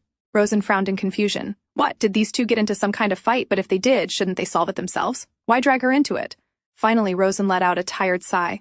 Look, it's really stuffy in here. Can I at least go out? Onto the deck for some fresh air? No, Henry answered immediately. It's raining outside. You could slip. Oh, please, Rosen whined dramatically, making a fake sobbing face. Henry scoffed loudly. Tears again? Seriously? Man, you're unbelievable. And what if someone recognizes you? Rosen winked playfully. Please, just for a little while. I promise I'll stay hidden. Henry's face only grew darker. When you asked for the Maria fruit, you also promised you wouldn't cause trouble. Then what happened? You collapsed, coughing blood. And now you expect me to trust you again? Rosen awkwardly rubbed the back of her neck. I'm done lying around, okay? And I promise, Sir Connor. Lies, Henry answered immediately. You tried to kill yourself. Rosen looked startled for a second. Then she slowly smiled. That's strange. I thought you wanted me dead. I figured you'd be happy to see me gone. Henry slowly looked up at her, his face suddenly pale. Then he lowered his gaze quietly. I've already killed enough people during the war. I don't want any more deaths on my hands. Rosen stared at him silently. Why was he making that kind of face? For a brief moment, she almost felt guilty. Should she apologize? No. Why should she? Cut the bullshit and let me out, she snapped sharply. A troubled Henry finally turned toward Ian. Sir Connor, the final decision is yours. Please choose wisely. Remember, she's capable of anything. For the first time in a while, Ian finally spoke. Henry, go fetch some alcohol. She said yesterday that she wanted a drink. Henry immediately sighed in annoyance, but eventually he stood up anyway. I won't take long, he muttered before leaving the room. Rosen looked at the shut door after Henry left. What's wrong with him today? She muttered irritably. It's just how he is, Ian calmly replied. He's like an untamed foal, so I have to keep him in line. Then, after a brief pause, he quietly added, after losing everyone, he's all I have left. Rosen looked at Ian silently for a moment before slowly stepping closer. Now that I think about it, this is unfair, she said. You've read all those newspaper articles about me. But I know absolutely nothing about you. She leaned slightly against the table. I can't even read properly, so all I could do was stare at your pictures. A small smile appeared on her lips. So the only things I know are that you're handsome and that you're a pilot. And honestly, that sucks. She stepped even closer, but Ian still kept his eyes on the newspaper. Seeing that, Rosen decided to try something else. Lightly tapping her foot against his shoe, she reached forward and pulled the newspaper down. Come on now, she complained. It's old. You already read it, so put it down and play with me. Ian finally looked up at her. Play with you, he repeated slowly. What exactly are you suggesting? Rosen smiled immediately. Last night she had learned one more thing about Ian Connor. No matter how cold or gruff he acted, he couldn't refuse her when she pestered him like a child. So Rosen quickly took advantage of that. She climbed onto the table right on top of the newspaper Ian had been reading. Then slowly, she reached out and lightly tapped his nose with her finger. You see, I like things to be fair, she said playfully. So let's start with basic personal information. She tilted her head. First question, how old are you exactly? Ian frowned slightly, but still answered. 30. Rosen's eyes widened. Then how old were you when you were first appointed commander? The war began 10 years ago, Ian answered calmly. So do the math. Rosen blinked in shock. At 20, that's way too young. Ian quietly met her gaze. The higher-ups ran off. That only left me. The Air Force was already short on pilots because the few properly trained ones we had were dispatched to the capital. So the only people left in Riorton were U.S. cadets. They simply chose the best among us. My first flying corps consisted of 4 people, Illyria Lev, Violet Mihak, and Lucy Watkins. He paused briefly. And after we lost them in battle, Henry Reville, Sarah Riverin, and Mikhail Johnson. Rosen stared at him quietly. There were women in the Air Force? She asked in surprise. Yes, Ian answered immediately. Quite a lot, actually. There were many women participating in dangerous new fields during the war. They've just been forgotten. Then he sighed softly, almost as if realizing too late that he had spoken too much. Anyway, forget that. I shouldn't have said all this. Rosen silently looked at him. What the Empire had done truly was insane. They had thrown young cadets, children who had barely learned how to fly, straight into war. The famous Ryerton Flying Corps that people placed all their faith in were nothing more than students, and when they survived far longer than expected, the government simply turned Ian Connor into propaganda. For the first time, Rosen truly realized something. They had all been far too young to survive 10 years of war. I'm sorry for insulting your comrades before, Rosen said quietly. Like you said, I was only thinking about myself. Ian looked up at her. No, he answered after a moment. I was the one who spoke without thinking, so I should be the one apologizing. Rosen pressed her foot lightly against his again and smiled. You overthink too much. That's why you can't sleep. She tilted her head slightly. I'm just a mere prisoner. You don't have to apologize to me. Try loosening up a little more like I do. I only think about the immediate future. Ian quietly stared at her. Why are you saying this to me? He asked softly. Rosen smiled at him. Because I like you, so I want you to be happy. Isn't that what liking someone is about? Ian's gaze slowly lowered. Don't say things like that, he murmured. Like what? Rosen asked innocently. That you like me. Rosen suddenly leaned closer toward him. What? She whispered. Does that upset you? Ian stiffened slightly at the sudden closeness before quietly answering. No, that's not what I mean. He hesitated briefly. It's just, I don't deserve to hear those words from you. But answer my question. Rosen pressed again softly. Does it upset you? Ian sighed quietly. No. It just makes me uneasy, and I think you've forgotten what kind of situation we're in. Rosen looked directly into his face, and before even thinking, she leaned forward slightly and brushed her lips softly against his cheek. The sudden closeness startled even her. Did I go too far? With a faint blush, she instinctively pulled back a little, preparing to apologize. But when she looked at Ian, he simply looked startled. Slowly, he raised his hand to his cheek, lightly touching the warmth her lips had left behind. Rosen swallowed quietly. That was strange. He wasn't angry, he wasn't yelling, and more importantly, he wasn't pushing her away either. Gathering her courage again, Rosen slowly raised her hand and gently touched his face, his cheek, the edge of his lips. She kept telling herself she was only trying to seduce him, that none of this meant anything to her. And yet, for some reason, she couldn't take her eyes or hands off him. Suddenly, her wrist was caught by a larger hand. Rosen flinched and looked up into Ian's eyes. What are you doing? Ian asked quietly. Rosen laughed awkwardly, her cheeks faintly red. Oh, sorry, forget it. I wasn't trying anything weird. She looked away briefly before murmuring softly. It's just that I wanted to touch you. You look exactly like you did in those flyers. I almost couldn't believe you were real. A faint smile appeared on her lips. Well, at least you fulfilled one of my dying wishes. Dying wish? Ian repeated in confusion. Yes. My husband used to get really jealous of you. You see, I had a huge crush on you back then, so I hung your flyers all over the house, and that pissed him off. Rosen smiled bitterly. He screamed at me, saying a pathetic little thing like me could never even dream of getting close to someone like you. Then he beat me for it. She laughed quietly to herself. Life really is funny, isn't it? Look where I am now. It still doesn't feel real. I can't believe I'm actually sitting here in front of the great Ian Connor, touching you like this. As she spoke, her voice slowly trailed off because the hand that had caught her wrist earlier was now gently wrapped around her cheek instead. Rosen looked startled, but Ian didn't pull away. He quietly held her gaze, his hand slowly moving across her face, her cheek, her lips, her eyes. Hey, what are you? Rosen tried to speak, her face growing warmer. Ian's lips slowly parted, his gaze still fixed on her. But before he could finish, the door suddenly swung open. Rosen! Little Lila rushed inside excitedly. Are you feeling better now? Behind her, Henry sighed. I bumped into her and she insisted on coming, wouldn't take no for an answer. Then his gaze drifted to the two inside the cabin. What happened? He asked. Ian sat reading a newspaper. Rosen lay on the bed. Nothing, they both answered, a little too quickly, a little too awkwardly. Anyway, it's all right if Lila stays, isn't it? Henry said. But before anyone could reply, Lila had already dashed to Rosen's side, throwing her arms around her in delight. Rosen, are you all right now? She asked, beaming. Rosen looked at her, and for a moment couldn't find the words. She knew how terrified the child must have been that day, seeing her in such a state, but at least now Lila wasn't frightened of her. Without quite meaning to, she raised a hand and patted the girl's cheek. So soft, so warm. It had been days since she'd been allowed to touch another person freely like this. Her eyes wandered to the man sitting quietly in the chair with his newspaper. Was that the same reason she had touched him too? She wondered. Rosen, does Ian take your cuffs off? Lila asked. Rosen smiled. Yes, he gave me special permission. Wow, that's so cool. Then we can go to the party together. Rosen blinked. Party? Yes, there's a party on the deck tonight. You can be my guest this time. Slowly, Rosen's mind began to piece things together. Confined to this cabin, she might never have the chance to retrieve that key, and she still needed to learn where the lifeboat was kept. But would it even be possible for her to attend a party? Rosen, it's the night of Walpurgis, Lila chimed in. Rosen faltered. She had been imprisoned so long that she hadn't even realized the night had come around again. The night of Walpurgis was celebrated across the entire empire. The passengers of this ship were certain to have a splendid voyage. There'll be fireworks and a ball and so much food and a show, Lila went on excitedly. I'd love it if you came with me. Rosen glanced at her awkwardly. She would have loved to go, but how? From behind, Henry scooped the little girl up. Lila, you see, Rosen can't… But Lila's face fell at once. Uncle Henry, are you going to mock her again? Henry shook his head with a sigh. It's not that, Lila. Ignoring him, she wriggled free and ran to Ian. Uncle Ian, Grandpa already said yes. Now we just need your permission, please. Lila, she's too famous, Henry said worriedly from behind. Everyone knows her face. But it's a masked ball, Lila argued, and you saw it yourself, once. She's properly dressed. No one could ever recognize her.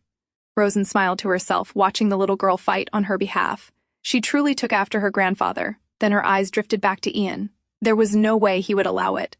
Right? But what if he said yes? Then what could she possibly tell him to make him believe she would behave? Before any answer came to her, Ian turned to her himself. Do you want to go, Rosenhauers? He asked calmly.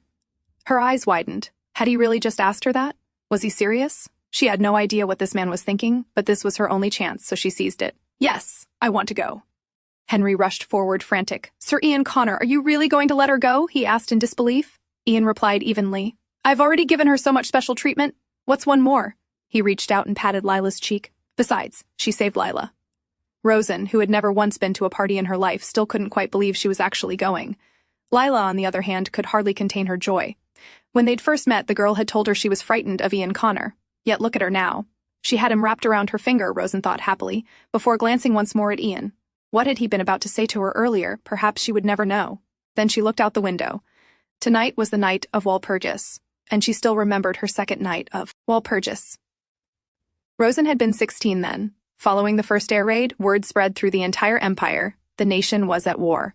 Within a year, the southern provinces had fallen under siege, and the people fled north with whatever belongings they could carry, streaming toward the capital, Malona.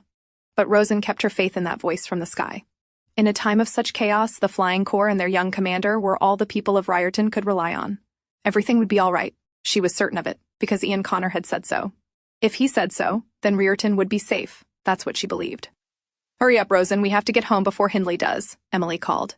Rosen hurried after her. I'm coming, but don't forget you promised you'd bake a cake once we're home. She smiled. Aren't you excited too? It's the night of Walpurgis, after all. It must mean something special to you. Of course it does, Emily said, smiling. It used to be the night of witches, and it's my birthday. Why didn't you say so earlier? I'd have bought you something. Well, birthdays mean something a little different for me, Emily explained. The night of Walpurgis is the birthday of all witches, but it isn't actually the day I was born. So it's the anniversary of you becoming a witch? Rosen asked, surprised. Then that means you weren't a witch from birth. You became one later? Emily turned to her. Keep your voice down, but yes, that's right. Being a witch was not something passed down. Witches were made only once certain conditions were met. The power of witchcraft was fair in that way. It ran through no bloodline, and it chose neither the powerful nor the rich. It came only to young girls, and always as a shock when it did, which was precisely why people feared witches. Back then, there was one thing Rosen could never understand. Emily knew so many remarkable things, how to brew herbal medicine, and so much more. Why would someone so brilliant have any need for Hindley at all? Why was she still here? Even setting aside her ailing mother, and even though that necklace kept her from drawing on the full reach of her power, she could surely have made a fine living with her magic alone. Once Rosen had asked her why she didn't simply use that magic to heal the sick, instead of laboring over all these medicines. Emily had only smiled. Magic, too, had its limits, she said, but ordinary medicine was something anyone could use. Still, Rosen wasn't satisfied. It seemed so unfair that no one would ever know it was all Emily's hard work and effort. Perhaps she thought if people knew it was Emily saving their lives, they might finally lose their fear. But Emily took her by the shoulders and reminded her firmly never to let anyone know she was a witch. To breathe a word of it would put her in terrible danger. Once you were even suspected of being a witch, you'd be hunted, whether the suspicion was true or not. There had been a woman named Meryl, beloved by everyone right up until the day she was caught using magic just once.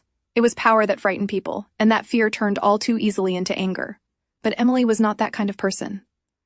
I may be a witch, she had said, but most people aren't, and that's exactly why I began studying herbs and remedies. Even a witch can't save someone from a terminal illness with magic, but if I share what I know with everyone, then everyone can benefit. Those were her words. She was willing to give away everything she had, even to a world that hated and hunted her own kind. Rosen, come and sit, Emily called out. Hindley won't be home tonight. It's time for a lesson. Emily was always teaching her useful things out of Hindley's earshot. She wasn't much older than Rosen, but she was wise beyond her years, and she taught her so much. How to make herbal medicine, how to count, how money worked. Rosen could neither read nor write, but she had a sharp memory. Bit by bit, her world widened with everything Emily passed on to her, and now there was no longer only Hindley in it. Emily had become her best friend, a sister, and the only family she had. Emily, if a witch's power isn't passed down through her bloodline, then how does someone become a witch in the first place? Rosen asked. I don't know, nobody does, Emily answered. But you're a witch. Did you just become one overnight? How did it happen? What are the conditions? Rosen pressed. Emily looked at her, eyes narrowing. Rosen, you don't want to become one, do you? She asked seriously. Rosen smiled. Of course not, I'm only curious. Emily sighed. I'm not sure I believe that, but, well, I don't know all the details either. Still, this is what witches say. The blood of one person, one wish, and one piece of magic. Those are the conditions that lead to someone becoming a witch. I don't understand, Rosen said, licking the cream from her finger. A blood, a wish, and magic. What does that even mean? Like I said, I'm not sure, Emily replied. Then does that mean your conditions were met without you ever realizing it? Precisely. Then how old were you when it happened?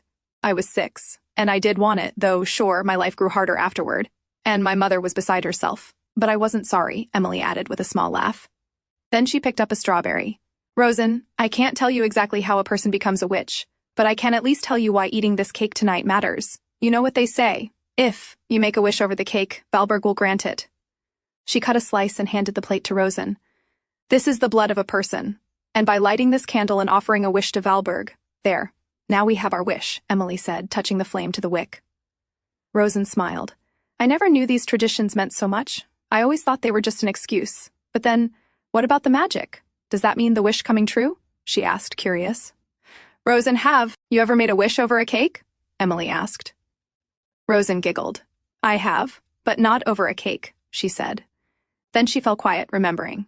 The year before, on this very night, she had made a wish to Valberg, and it seemed Valberg had answered, even though it was only the wish of an insignificant child. So that night, with the cake before her, Rosen made another. She wished that Hindley would not come home. But this time, Valberg did not answer her prayers. Hindley returned all the same, dragging Rosen back inside by force. It wasn't that she wished him gone forever. The air raids might never have reached their bunker, but Hindley always found a way to ruin the little scrap of peace they managed to hold on to. Rosen didn't care whether the Empire won the war or lost it. For her, life itself had always been the war, long before any war was ever declared. Rosen, Rosen, Emily called her name over and over, pounding hard on the door. Rosen, open the door, talk to me. But inside the room, Rosen's face had gone pale because that winter, the winter of her 16th year, Rosen stopped getting her period. Back in the present, Henry stood guard outside the door. Inside, Ian Connor leaned against the wall as Rosen turned to face him in a yellow dress. What do you think? Which one suits me best? She asked. That's for you to decide. My opinion doesn't matter, Ian said calmly. And if you wanted help, why did you send the maids away? If this is going to be the last time, then I want to dress myself up. I want to make sure I look as good as I possibly can. So just tell me what you think, Rosen said, turning her back to him a little. Ian sighed. Like I said, I'm no use for this. But when he looked up, the color drained from his face. Hey, what are you doing? Are you really about to undress? The words trailed off the moment his gaze fell on her back. The pale skin there was covered in wounds, bruised blue now, and some of the marks looked long old. Seeing him fall silent, Rosen glanced back over her shoulder. What's the matter? You've seen these before, haven't you? She asked, smiling. Ian stared for a long moment, then dropped his eyes. How often did he beat you? He asked, his voice low. Nearly every day. Almost to death, but never quite that far. Why are you asking, though? That's not important right now. Rosen picked up another dress. So, which one should I wear? The yellow, the red, or the blue? Ian knew she wouldn't let him go without an answer. At last he said, The yellow one. Really? The red and blue won't do? He looked down. It's not that they're no good, I just don't like them. The blood of the war had spoiled the color red for him now. I see, Rosen said, watching him. Then she reached for the blue dress instead. I've made up my mind, my favorite is blue, so this is the one I'll wear, she announced. Ian sighed at her. Why even bother to ask if she'd already decided? His gaze drifted back toward the bruises covering her exposed back, and perhaps that was the real reason he didn't like Blue either. The papers. Never mentioned anything about him beating you. Ian's voice came quietly from behind her. Rosen glanced over her shoulder at him, then turned back. Of course they didn't, she said. That's exactly why I told you my side of it. Ian fell quiet, remembering. When Rosen Walker was first apprehended, the entire nation had been hell-bent on accusing her of being a witch. Nobody wanted to hear the sob story of a woman already labeled as one. And come to think of it now, it was odd. The articles written about Rosen Walker had been endless, and yet no one had ever told the story of the verdifaudi of their murdered husband. Hindley Howers. What was actually known about him? A man in his late 30s, an ordinary, kind-hearted physician of the slums, murdered by his own wife. That was all the information about him the papers had to offer. While every single detail of Rosen's life was discussed and put on display for all to see, by law, every prisoner was supposed to be innocent until proven guilty. But that had never been true for this particular case. The defendant was never given the chance to tell her side of the story. Of course, there had been evidence enough to prove she'd killed her husband. But shouldn't someone have asked just once what happened to her? Shouldn't at least one person have stopped to listen?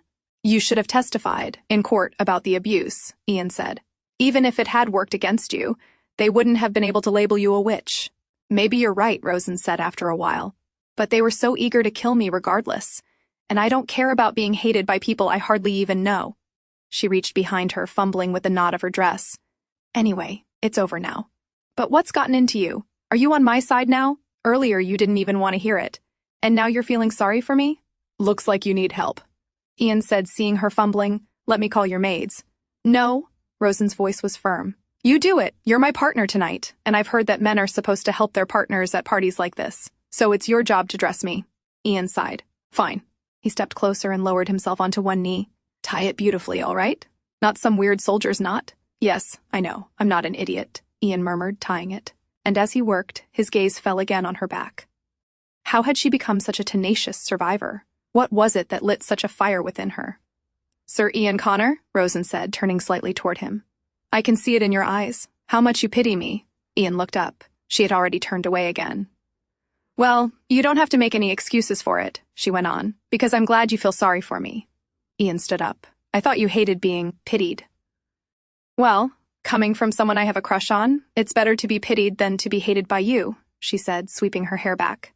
But then she paused. The open shoulder of the dress wasn't able to cover the wound there, and she clicked her tongue. I think the yellow one is better. This one doesn't cover my scar. No proper lady would have a scar like this. I'd be announcing that I'm a prisoner dressed like this. Besides, she added, reaching for another dress, you like the yellow one. Ian listened in silence. Then he stepped forward and picked up a matching scarf. It doesn't matter what I like, he murmured. Wear what you want to wear. Slowly, he stretched out his hand and wrapped the scarf around her open shoulder, hiding the wound, and at last he pinned it in place with a brooch. See? It's all covered now. Happy? Rosen looked at the pin he'd attached to the scarf. She remembered him wearing it in all those flyers. It was a mark of victory. Isn't it a bit much for a prisoner like me? She asked, turning to face him. Are you sure you're giving this to me? No takebacks, okay? Ian only looked at her smiling face. Was it some unconscious act of rebellion against the Empire, or was it pity he felt? He wasn't sure. But regardless of that, if he had to wrap her in something, he'd much rather it be this than chains. All dressed up, Rosen slipped her hand into his, and as they walked out, she kept happily stroking the pin at her shoulder. Are you really letting me wear this? Were you going to throw it away or something? Well, no matter. I'm keeping it now, she said, smiling. Ian said nothing. He only looked at her. Rosen Howers had it thoroughly wrong. He didn't dislike her. Even branded a witch, there were still many people who liked her, and he was one of them. As they stepped outside, Henry caught sight of them and sighed. Finally, you're here. She didn't come on you again, did she? He asked Ian. From the side, Lila appeared, dressed up and looking adorable even behind her mask. Rosen, you look beautiful. Oh, and you look so cute, Rosen said, and the two of them hugged, delighted. Then Lila turned to Henry. Isn't this supposed to be a masked ball? Where's your mask, Uncle Henry? It's just stupid. I don't like it, Henry said. Do I look stupid, Uncle Henry? Lila asked innocently. No, you're cute, Lila, Henry answered, flustered. But I'm too big for that sort of thing. Oh, I see, you're too scared to cover your eyes, Lila blurted.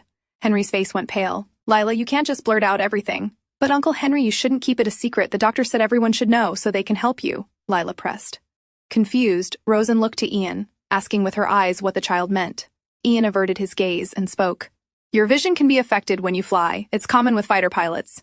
The pressure is higher than on the ground, so the blood rushes to your head and things go blurry.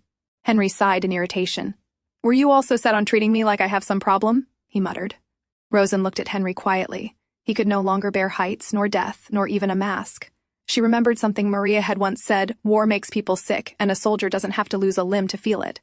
And yet Henry hadn't been the only one to fly those planes. There had been someone else, too. She turned to Ian. Sir Ian Connor, she called out. Are you all right? Ian looked at her, a little surprised, a little puzzled. But before he could answer, Henry cut in, more irritated than ever. What are you saying? Are you trying to suggest Sir Connor is sick?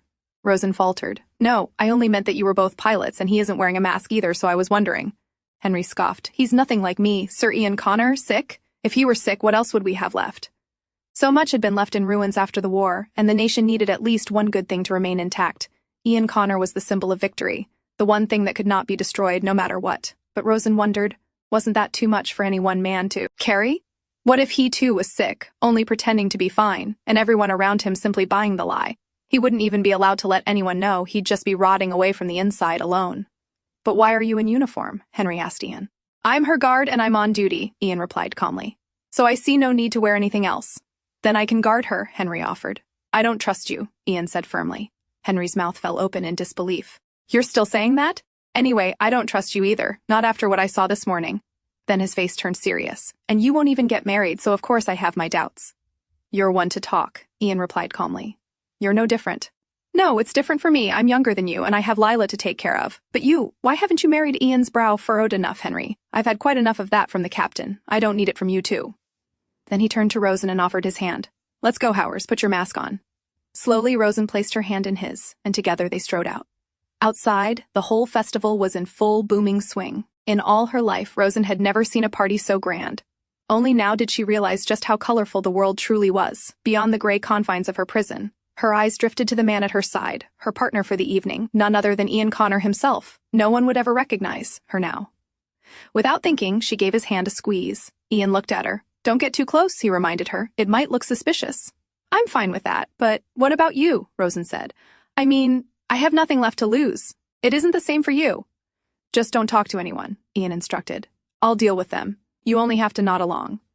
So they wandered through the crowd, Rosen taking in everything with wide, curious eyes, while Ian quietly gathered a few things for her to eat, along with some wine. She glanced down at the dishes he'd chosen and noticed he hadn't brought anything that could be called exotic. Perhaps he wasn't taking any chances, not after what had happened last time. She picked up the glass he offered. Why is there only one glass? Aren't you going to drink? She asked. Of course not. I'm on duty, he replied calmly. Rosen's face clouded with worry.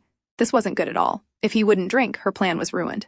Oh, come on, she coaxed. If you don't drink, I'll get unbelievably drunk all on my own. You don't want that, do you? Ian only looked at her. I'll manage, he answered. If you want to get drunk, that's your choice. If you'd rather spend what little time you have left to sleep or nursing a hangover. Rosen pouted. She'd thought he had softened toward her, but clearly she'd been wrong. Just look at him, how perfectly calm he was. It made her want to provoke him. Sir Connor, she said deliberately, don't they have any Mario wine? I'd love to try some. Ian stared at her in silence, then answered. No, there isn't any. Are you sure? There must be a bottle in the kitchen. It's quite common at parties like this, she pressed. There isn't any, he repeated. You'd have to go to the bottom of the ocean to find a single drop, because I threw it all overboard. Marry a fruit, marry a wine, anything with Maria in it, while you were bedridden. Rosen's eyes widened in surprise. She hadn't imagined he would go to such lengths. He was every bit as mad as she was, but she had to keep this going. Are you really not going to drink? She asked. Do you ever drink at all? Yes, I do, Ian answered curtly. I knew it. You must indulge now and then. You're a soldier, after all. They drink a lot. She caught herself. No offense to your colleagues. Honestly, I'd never met anyone from the Air Force before, but the officers who used to patrol the village, they were nearly always drunk. So you have a poor impression of soldiers? Ian asked. She looked straight into his eyes. Yes, I hate them all. She paused. Except you. She let out a small sigh. But I suppose I don't hate the Air Force anymore. They fought hard, and if you're the one telling me so, then I can trust it. I can believe whatever you say. The wine was beginning to take its small effect on her, but she couldn't afford to truly give in. She only had to pretend to be drunk, to keep him talking. And yet the man who usually said so little was the one who suddenly spoke. So, Ian asked, why did you kill Hindley Howers? At first Rosen startled, then answered in an irritated voice. Not this again. Don't you ever get sick of asking the same question over and over? Was it a crime of passion? Ian asked. I didn't kill him. And why bother interrogating me anyway? It's all done and over with, Rosen said, frustrated. I don't care. I still want to know, Ian said. That's nonsense. Why are you the one acting drunk? Why even bother asking? You were right, Ian said. Somebody should have asked before. Slowly, Rosen looked down. What was the point in asking now? She picked up her glass and sipped her wine. Like I said, I didn't kill him. So stop with the questions. And what happened to that sweet voice of yours? The one we used to hear in Riorton. The one that promised it would always protect us.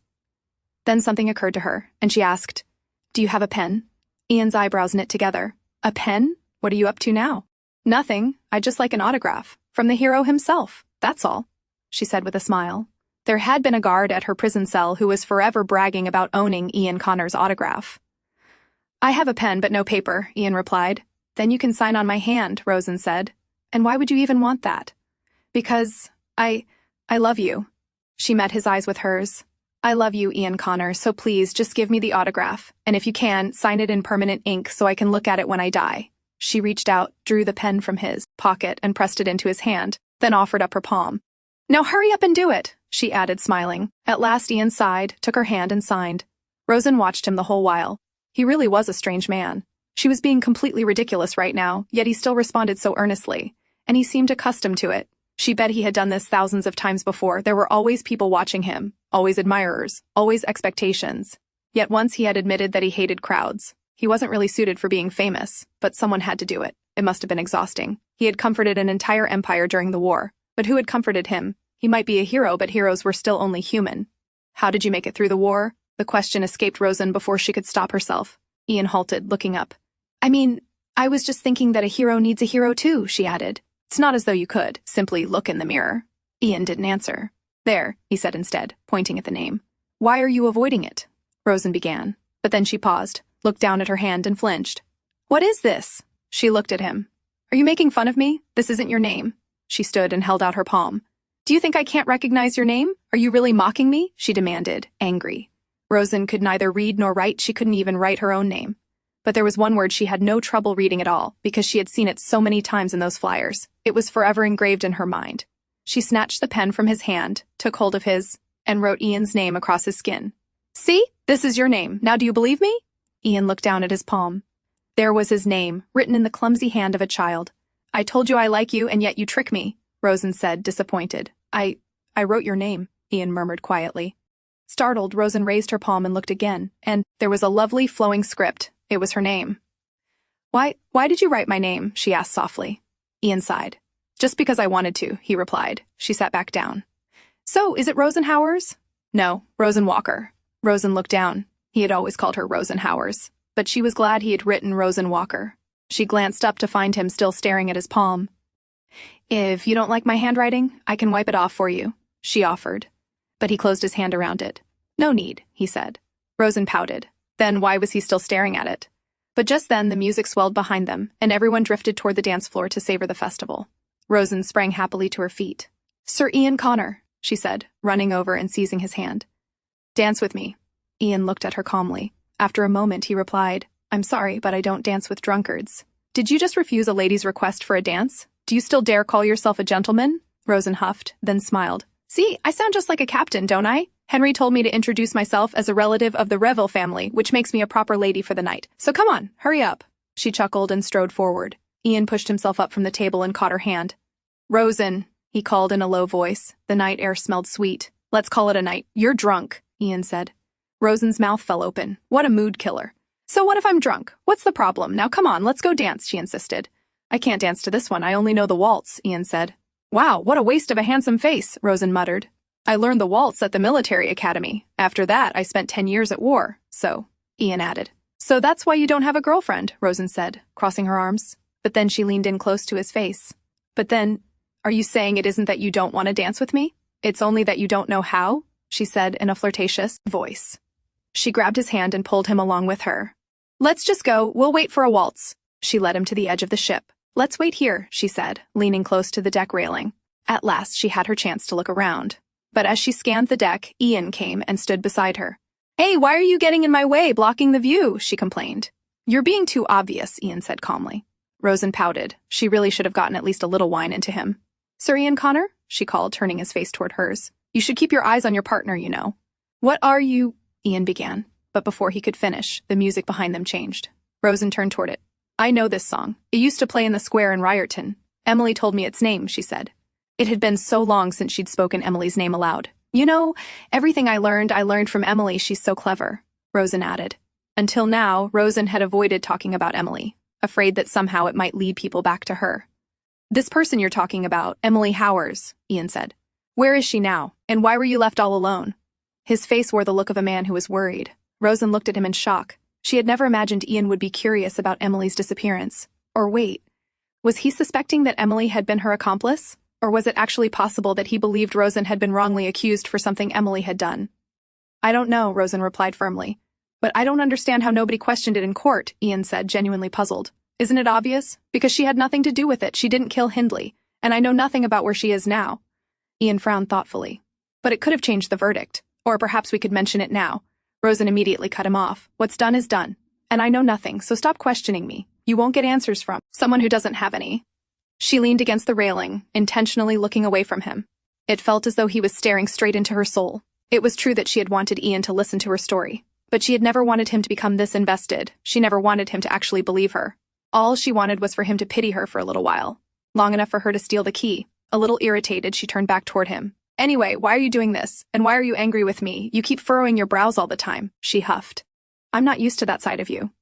Ian looked slightly surprised before letting out a sigh and leaning against the railing beside her. How would you like me to treat you? He asked. Rosen's eyes widened. The answer had been unexpectedly gentle, but this was her chance.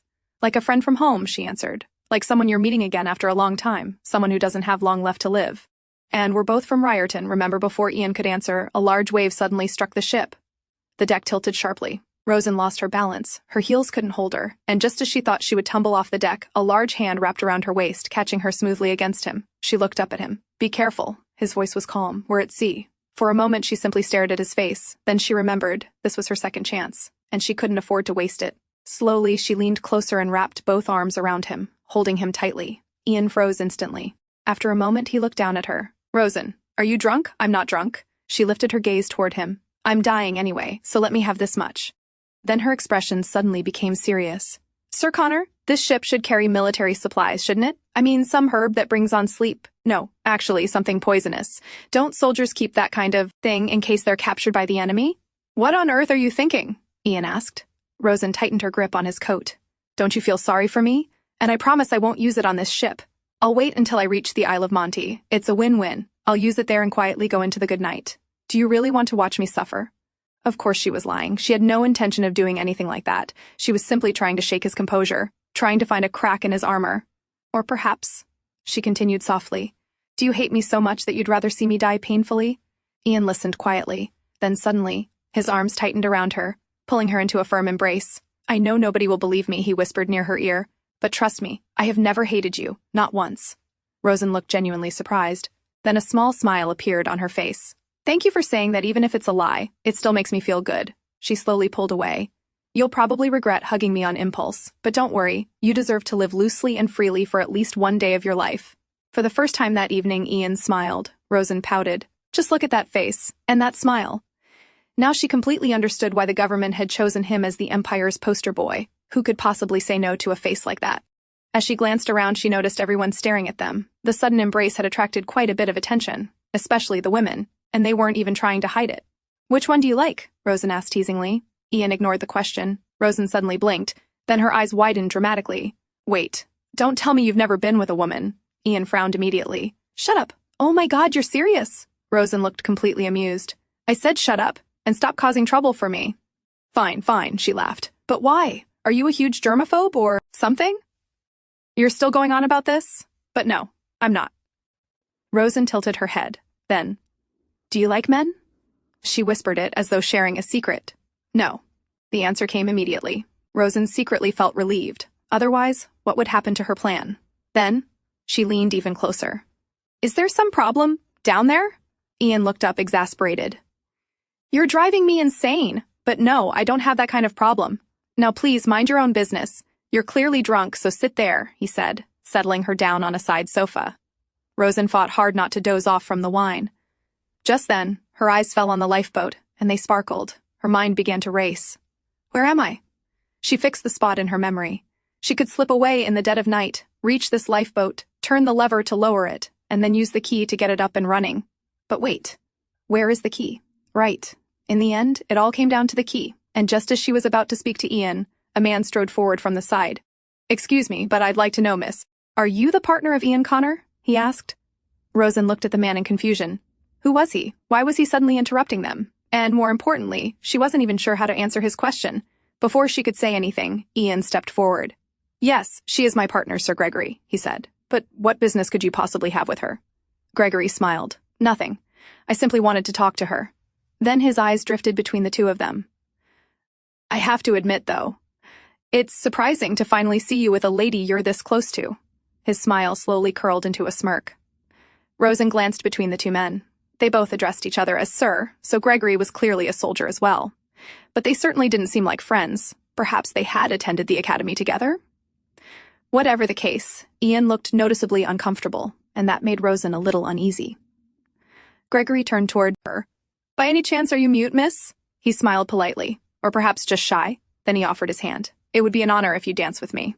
As he stepped closer, Ian's brows immediately furrowed. Before he could speak, Rosen stood up and quickly slipped beside Ian, clinging to his arm. "I'm sorry," she said firmly, "but I don't dance with men unless they're as good-looking as Sir Connor." Gregory's smile twitched. "You're the difficult type." He leaned slightly closer. "You're not going to make this easy for me, are you?" Rosen instinctively flinched, but before she could react, Gregory reached out and grabbed her hand. "Come now, let's have a dance, shall we? We can get to know each other better. Besides, it's rude to spend the entire evening with only one partner." Before Rosen could pull away, Ian swiftly stepped forward and moved her behind him. "Joshua Gregory." His voice turned cold. "Stop bothering her. Didn't you hear her say no?" Gregory dramatically ruffled his hair. "So I'm the villain now?" He laughed. "You think you're a gentleman and I'm not? Why? Because I ran away? Are you still hung up on that?" His voice suddenly rose. "Doesn't everyone know that was the smartest thing to do? What's honor worth if you're dead?" Gregory pointed at himself. "All your comrades are dead. But I survived, and I will become a general." Ian's eyes darkened. "Are you saying you're proud of that? Taking credit for the dead?" Gregory scoffed. "Look what happened to all of you. Everyone who stayed died. And look at your precious Revel. He barely survived, now he's completely screwed up in the head. Rosen." Ian didn't even look at Gregory anymore. Engaging with him is pointless. "Let's go." But Gregory wasn't finished. "Hey, where are you going? Just tell me who she is." He followed after them and suddenly reached toward Rosen's face. "Let me see who she—" Before he could finish, a fist slammed directly into his face. The impact sent him crashing to the ground. Gregory stared up in shock. "How dare you?" Gregory muttered, wiping blood from his mouth. Ian stood over him, his expression darker than Rosen had ever seen before. "She is a lady of the Revel family." Ian's voice was dangerously calm. "And you will not mistreat her." By now, countless eyes had turned toward them. The commotion had attracted attention from all over the deck, and attention was the last thing they needed. Ian immediately turned toward Rosen. "Please excuse me for a moment." Before she could react, he bent down and lifted her into his arms. Rosen froze. The sudden movement caught her completely off guard. Ian didn't wait for a response. He simply turned and walked away. Peeking over his shoulder, Rosen looked back toward Gregory. "You can be impulsive too, I see. Shouldn't you have talked with him first?" Ian didn't slow down. It's a waste of time trying to reason with a man who has no sense. His answer was immediate. Rosen blinked, then curiosity got the better of her, by the way. "Who is he?" "A classmate from the academy." Ian's answer was short. Behind them, Gregory slowly pushed himself back to his feet. "Ian Connor!" His voice echoed across the deck. "What makes you different, huh?" Ian stopped mid-stride. Rosen looked up at his face. Gregory laughed bitterly. "You say I took credit for your dead comrades. But the same could be said about you. How dare you look down on me, when you abandoned your hometown and let it burn, then had the audacity to lead that victory parade like some kind of hero." Rosen looked up at Ian. His face had gone completely still. Behind them, Gregory laughed like a madman. "Go ahead, run away. Ignore me, go and run from the truth. But you know what? You're just as broken as Revel, and it's only a matter of time before everyone sees it. You've never once successfully protected a damn thing, Ian Connor." Leaving those words hanging behind him, Ian walked on, without looking back. "You're not still thinking about what he said, are you?" Rosen asked after they had moved far away from the commotion. She glanced up at Ian. "Just ignore him, he's a jerk." Then she frowned slightly. "He reminds me of Hindley, always playing the victim. Ridiculous." Ian remained silent for a moment, then finally spoke. "But he's not entirely wrong." Rosen immediately shook her head. "He's just jealous of you, that's all. How could anyone even dislike you? I can understand the entire nation disliking me. But you're a hero," she said, as Ian set her down on the ground. Ian paused. Don't say that, Rosenhauers, he said in a low voice. Then he turned to her. And how can you be so certain no one likes you, when everyone likes me? Rosen smiled. Well, isn't it obvious? Name even one person who likes me. Her smile sharpened playfully. Could you like me? Ian looked at her for a long moment before answering. Yes, I could. Rosen turned to him, her smile spreading wide. Really? She asked. You did say you don't dislike me, but do you like me? She pressed. Ian froze, not saying a word. She laughed. See? You can't say yes. Anyway, let's sit there. The fireworks will start soon, Lila told me. As they settled down, Ian slipped off his coat and draped it around her shoulders. Rosen startled. I'm fine, she murmured. Take it. It can get cold on the ship, Ian said. And soon the fireworks began. Oh, it's starting, Rosen chimed happily, gazing up at the sky with wonder in her eyes.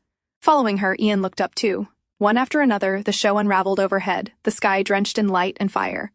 Rosen watched it all, delighted. Hey, did you see that one? It was so big. Amazing, wasn't it? She turned to Ian, but the words caught in her throat. Rosen's heart sank. The excitement vanished from her face. Ian had gone completely pale. His eyes trembled as they remained fixed on the sky. The brilliant lights reflected in his eyes, yet he didn't seem to be seeing the fireworks at all. It was as though he was looking at something else entirely. And that's a wrap. Thanks for watching. Don't forget to like and share your thoughts in the comments. If you enjoyed this and want to be part of our growing community, hit join to support the channel. Take care and see you soon.